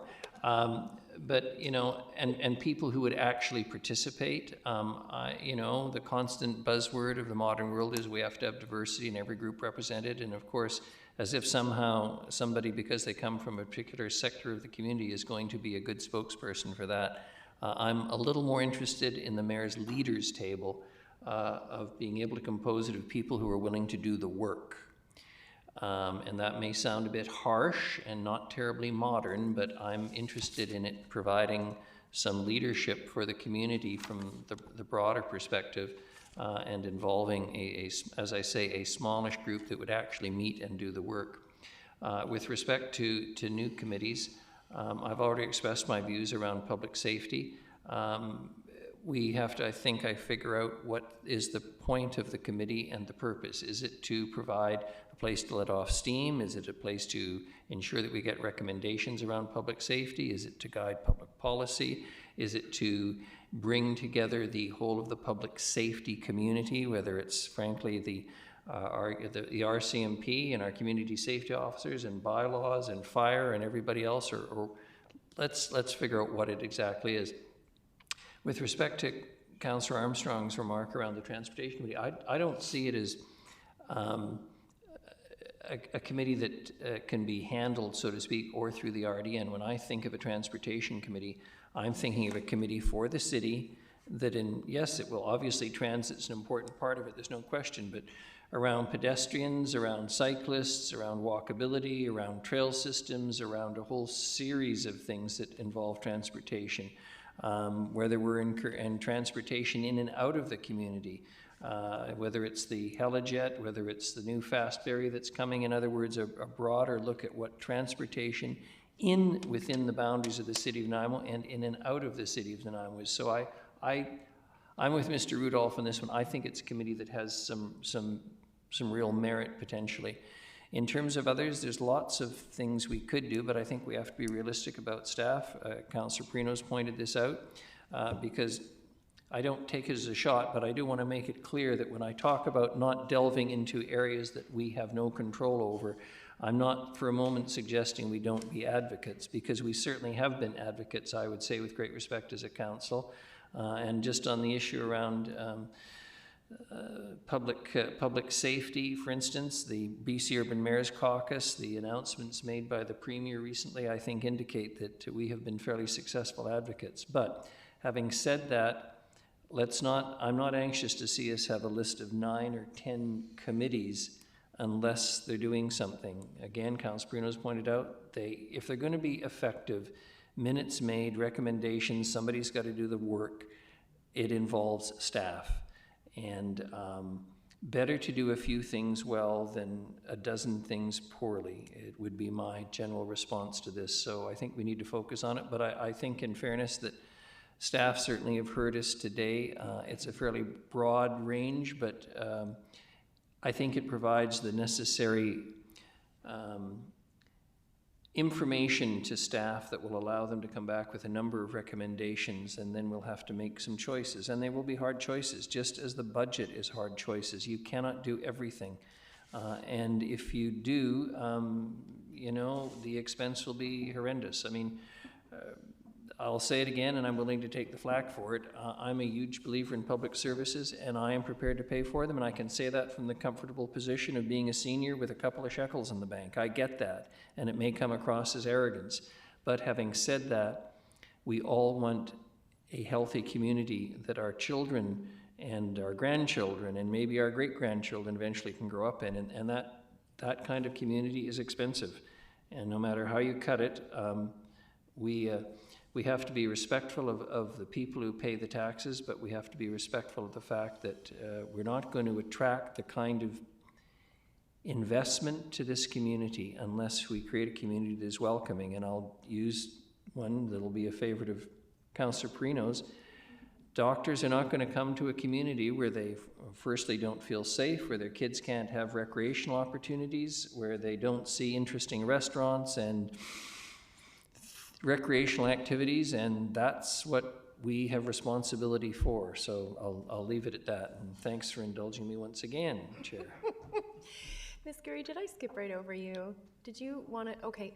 Madam Chair, I was just going to, I know, I'm not sure how much longer we're going to have you. I was thinking out loud, or to myself anyway, when in terms of next steps, that we have the first deep dive on the new city plan with this new council on January 23rd. And that will lay out a lot of alignment issues here. And you know, environment is just a piece of one section of that city plan. So maybe it's a broader committee or something like that. And I've asked for a diagram by Ms. Bo Paulsing to illustrate linkages between the city plan and some of these other committees. So we might end up with a graph chart that shows where things fit. And I think it might help to inform future discussions around this. Of course, your strategic plan sessions are scheduled for later in February. And so we could come back in the GPC right after the city plan and January 23rd, which is the February one, and unpack this a little more detailed. And you probably will come out of that session with a little more clarity in your own minds of how things are lined up with committees. In the meantime, we'll carry on with finance and audit, and the ACAI function has to continue in some format. I'm just wondering how much you're hoping to accomplish today in terms of resolving the subject matter. I think you gave some interesting ideas about, instead of a committee, maybe having dedicated engagement opportunities on a quarterly basis or something like that, which might keep all of council in the same room at the same time hearing all this information. So you've already given us, and getting the Watson report out and bringing that back to you and looking at that as well. So just on a point of clarity on the Transportation Committee, I agree with Mayor Krogh. I saw that what happens is it typically spend a lot of time on active transportation, which this council spent a lot of time on active transportation in the last term. And instead of the GPC working through the priorities of the traffic calming and the pedestrian allocations and those types of things, maybe a committee could do some of that work and then knit that in with the public transit so that there's a city piece to that and some of these other initiatives that are city focused. And then of course the road infrastructure and some of those capital projects, but it's a place to work through capital. But some of the other cities now are really ending up focusing more on active transportation, which is largely pedestrian with bike lanes attached to it. It's not the way around. So I think that's not a bad idea. Okay. Thank you, Mr. Rudolph. So we don't have a complete end today. I think we've given staff good direction, but I do have a few more speakers. So, unless something comes up with motions, et cetera, perhaps we'll wrap up after this. So first, Councillor Thorpe. Thanks very much, Chair, and I did indicate I needed to leave at 4 o'clock, so I appreciate being able to make my thoughts made. I did make brief notes on this topic, and I'll just share some of my comments. Mr. Cuff 4 years ago recommended fewer standing committees and more task force groups, and we did that. And I think they were successful, the Health and Housing Task Force, the Mayor's Leaders Table, and so on. But in my opinion, having fewer standing committees did reduce public participation. And I see committees as the opportunity for some members of the public to get involved in a committee setting, to learn about how the city works, to gain some knowledge, background knowledge of what's happening in the city, and gain maybe some leadership skills as well. Committees take time and staff time and money, and I recognize that, and nobody wants to meet unnecessarily. Beyond that, and I think Mr. Rudolph has expressed this, it's going to be important to look at our city plan and make sure, I think, that we have alignment. And I've heard that term mentioned a number of times today already. We have in our current strategic plan main areas of livability, governance excellence, environmental responsibility, and economic health. And I go back to 2018-19 when those terms were tweaked slightly, and we had pillars of economic health, cultural vitality, active lifestyle, environmental responsibility, and social equity. And I think, you know, you can massage the words, but basically those are all areas that we think in general are all important. And I would suggest that in some way they all warrant a committee with some degree of public involvement. So economic health, I think we've got our Prosperity Corporation getting set up, which is great, and we've got our Finance Audit Committee, which is probably all we need. Cultural vitality, to me, is something that is still a gap. We used to have a Cultural Heritage Committee, or Commission actually, which was disbanded, and that was very controversial in its day. And I think that is worth re-examining. Active lifestyle, I personally miss the Parks and Recreation Committee or Commission. I think we're missing out there, and I think to some degree that needs to be examined again. Environmental responsibility, yes, we certainly have the important Environment Committee, which I support, but I think I also relate it back to what we used to have, which was the ACES Committee, Action Committee on Environmental Sustainability. And that word sustainability, I think, comes into play there as well.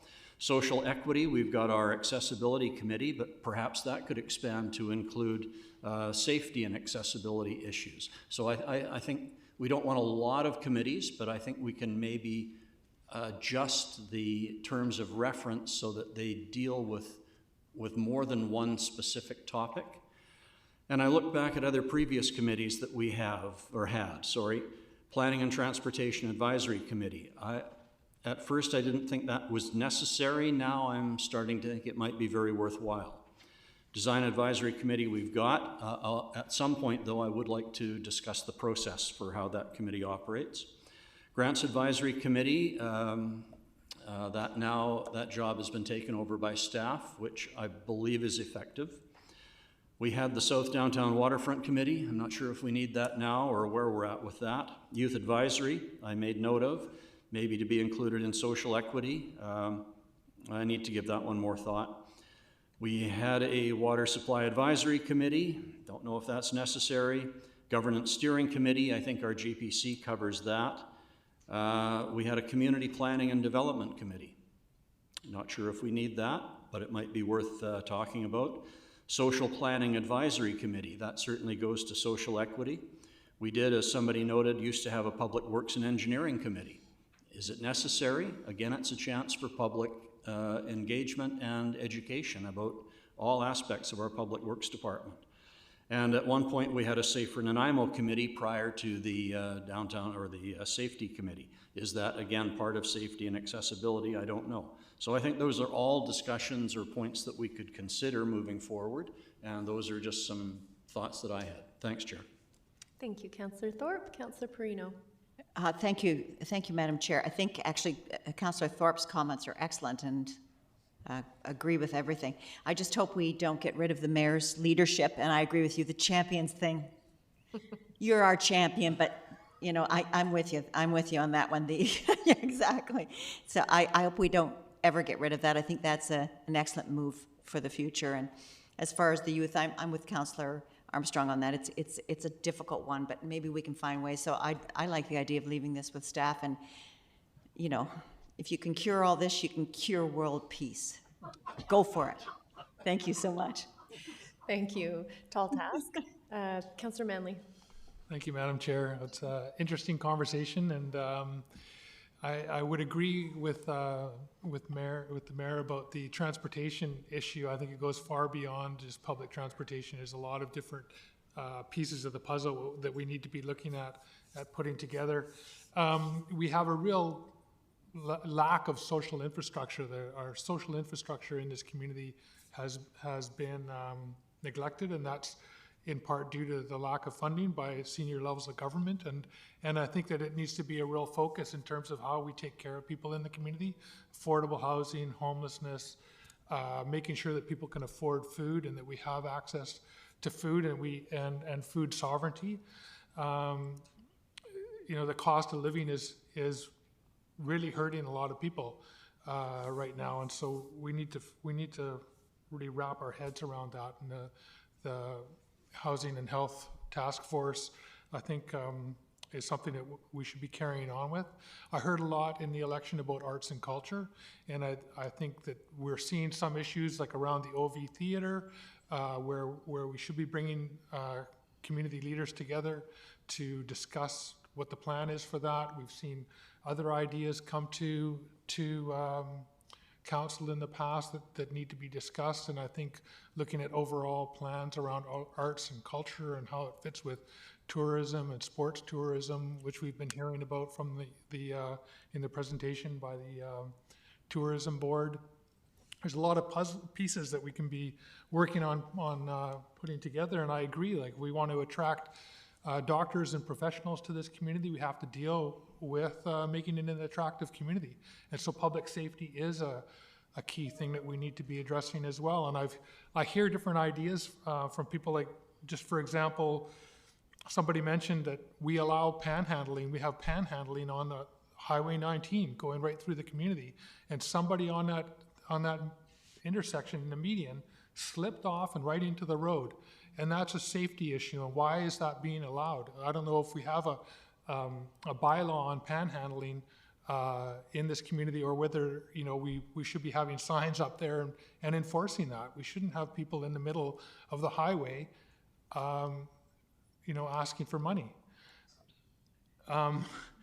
Public safety, yeah. There's, you know, and there are a lot of concerns, and we do need spaces for people, not just because that was a solution that somebody brought to me. We need spaces for people to talk about the issues that they're facing, but also to bring forward solutions. I've been hearing a lot from people talking about cooperatives in the community. How could we get cooperative housing in the community? What's that going to take to do that? Because we don't have any co-ops in this community, and it's a great model for housing. Yeah, so lots of different things to think about. The protocol working group, I imagine that's something that will continue on. I think it's, you know, super important to work on our relationship with Nanaimo and build a strong relationship. It's so much of our economic prosperity is tied to Nanaimo. I think the history and the need for reconciliation and what that looks like, we need to continue on with that. And of course, I'm all in favor of the Accessibility and Inclusivity Committee. I've worked a lot with people with diverse abilities in this community, and I think it's, you know, hearing what those challenges are, and I think maybe broadening that committee to talk more about equity, social equity, is something we could discuss as well. So thanks for that. Thank you, Councillor Manley. Councillor Gesselbrock. Just hearing Councillor Manley speak, I think, this discussion on committees, there are some stuff that are sure that we need. There's going to be some ideas, and I do think a lot of what is the most effective way to address these many issues that got brought up is we're going to be sorting out as we go through the strategic planning, because it's going to identify sort of key areas where we might be wanting to have increased focus on, and that'll be tied in well, whether some form of public engagement forum, be it a committee or task force or whatever, might be a good vehicle to provide a bit more energy to that. So I really do see that the strategic planning on some of this other newer stuff will be a key ingredient in terms of the process to getting there. So thanks. Madam Chair, I just wanted to note just quickly about Councillor Manley's points that a lot of our external boards and committees aren't a part of this discussion today. So of course we're not omitting or forgetting the Protocol Agreement Working Group with SFN. There's also the tripartite and Nanaimo City of Nanaimo Port Liaison Committee. So all of those are coming soon to a meeting near you and weren't a part of today's discussion, which was internal committees and council committees and stuff. So all of those are on the radar, and we'll definitely be continuing with those relationships and groups. Thank you, Ms. Gurry. Mayor Krogh. Thank you very much, Chair, and I'll be very quick in response through you to Councillor Manley, and Councillor Armstrong may be able to assist here. Enforcement around those folks who are quote-unquote panhandling in the highway is really up to the RCMP in terms of enforcement for practical purposes. And of course, the usual thing, fining someone who's panhandling is probably pretty much a waste of time, which is why I can't comment on that. And I'm going to be completely out of order when I say this, and Councillor Perino will be pleased by what I'm about to say. Just having the two end barriers down from Councillors Armstrong and Manley today, unless my hearing has dramatically improved, just having those removed has improved my ability to hear what they had to say today. So please, let's get the rest of them down as soon as possible. Thank you. Thank you, Mayor Krogh. Okay, I'm going to weigh in because I haven't. So in terms of the GPC, I hear that staff are going to bring us back a report in terms of its functioning and whether we're going to keep that format, but largely we're in agreement the GPC is a good vehicle for conversation. I fully buy the Environment Committee because I thought they brought a really high degree of expertise to city plan in the environment section, and I really want their eyes on the action plan. So I'm all for sticking with the Environmental Committee. I'm really curious about the city plan quadrants and whether there's some committee structure in there that we could play with, although I worry a little bit about public safety and housing being in one. I'm open to the concept of a safety committee. However, I am really aware that we need to be clear about the purpose of that if we go in that direction. Is it simply a forum for people to come and share their complaints? Is it a dialogue? Are we trying to draft recommendations that will influence, say, the community safety officer programming? Like, what exactly are we trying to do with a safety committee? And that will be, having that clear will depend on whether, my support of a committee of that nature will heavily depend on the mandate of the committee. My one last question for staff, the Community Planning and Development Committee, I recall this coming into the McCleary decision and that committee no longer being functioning. Does that ring a bell for you? Okay, I'll follow up afterwards. Yes, this predates my involvement with the city. Maybe Mr. Lindsay could come. Lindsay will have lots of information about that and how that links with the current committee that's out there working on building permits. I'm back and I no longer feel like I'm in the penalty box, so it's a good feeling. Through the chair, there has been a variety of different planning committees over the years, but the one you're referring to specifically, one of the roles of that committee would be to review development applications and make recommendations to council. So especially if there was an official community plan amendment, and the guidelines talked about if there's an amendment to a neighborhood plan, that a representative of that neighborhood plan would sit with that committee, not as a voting member, but there as to provide a voice for the neighborhood on any amendments to that neighborhood plan. So I think that's what you're referring to, if I recall. In the old city, they were referring to that previously there had been this mechanism for them to sit at the table and ultimately have a recommendation come forward to council. But since that committee had been disbanded at that time, that no longer existed.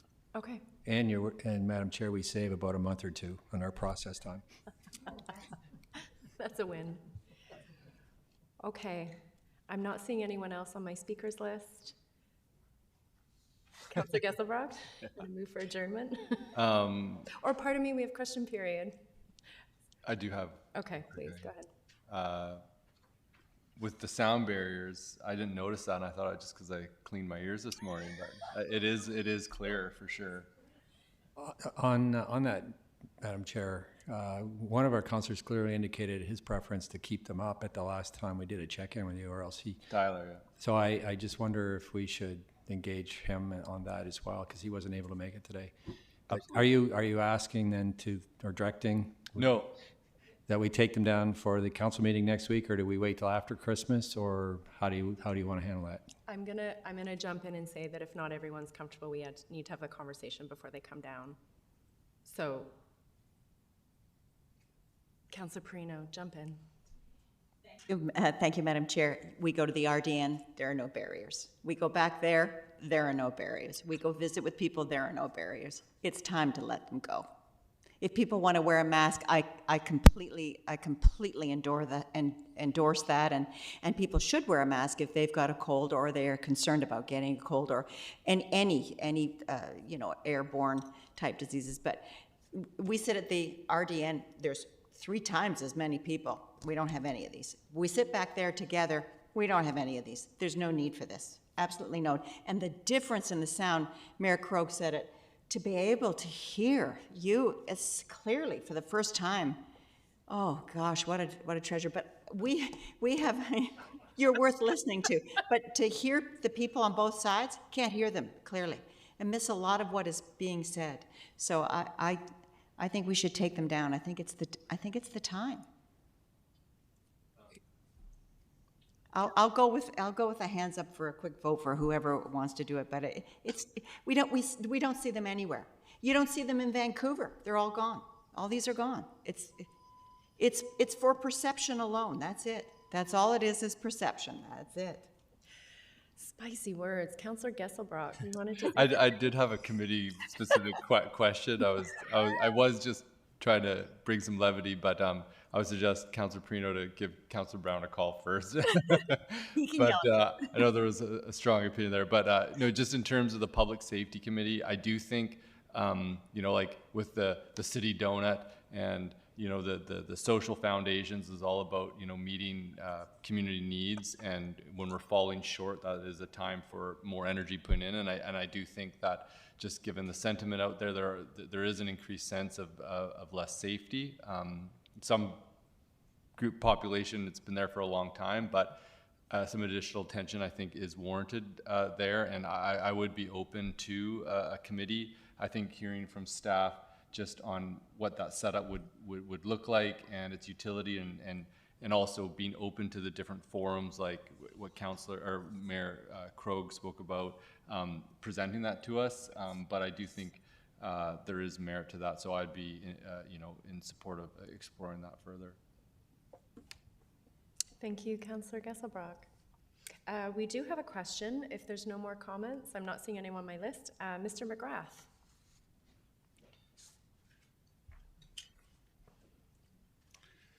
I have a question for Councillor Gesselbrock. You were commenting about the heavy lifting being done by the committee. I think it was the Environmental Committee. All the heavy lifting and all the work they did, but yet we still don't have a safety committee. I hear Mr. Rudolph talking about the strategic plan and the city plan, and in both of those, public safety is not there. I hear Mr. Krogh refer to the doctors coming to town and they're not going to be here if it's not safe. Mr. McGrath, do you have a question? So my question is who on council is going to bring a motion and solve the issue today? Either we have it, can we get a motion to have public safety or citizen safety and security, have staff put it into the city plan? Not for this term only. This is a long-term process. Can we have somebody make a motion and have this citizen safety and security put directly into the city plan? Councillor Armstrong, you want to respond? I'll answer that for you. We've asked staff to come back with a report, and that's what we always do. So until I see that report, I'm not prepared to make the motion yet because I want to see the different formats that staff's looking at. Secondly, when you talked about, we're coming into the strat plan, I think you said January 23rd, and that will be the time for that to be raised then to see if that can be added into the 2023 plan then. So it's still in progress, but for me, I've always waited for a staff report before I make a motion, and I'm not going to change that as strongly as I believe in the Public Safety Committee. I'm going to wait till that report comes forward so that all council has the opportunity to see and view it, and then vote on an informed decision based on what our report says. Do we have a date as to when that will be? I'll turn to Ms. Gurry. Thank you, Madam Chair, through you to the delegation. So yes, staff clearly has received direction today to come back to report on a Public Safety Committee and options surrounding that. Looking at the schedule for the Governance and Priorities Committee meetings, we have one scheduled on January 9th, which will be, is already scheduled, has a scheduled topic, and the 23rd has a scheduled topic, so the one right after that. Yeah. So we're looking at another month, but unfortunately, or fortunately, with the season and the time off and everything else, that's probably as soon as it's going to be able to get back in front of council. But options will be provided. They were heard loud and clear today. Thank you, Ms. Gurry. Well, as Mr. Krogh said, he's looking for people who are willing to do the work. So if you're looking for somebody, Mr. Mayor, I'm more than readily available to do the work when it comes to public safety. Thank you very much. Motion to adjourn? Okay, moved by Councillor Armstrong, seconded by Councillor Perino. All those in favor? Any opposed? I see none opposed. We're adjourned. Thank you.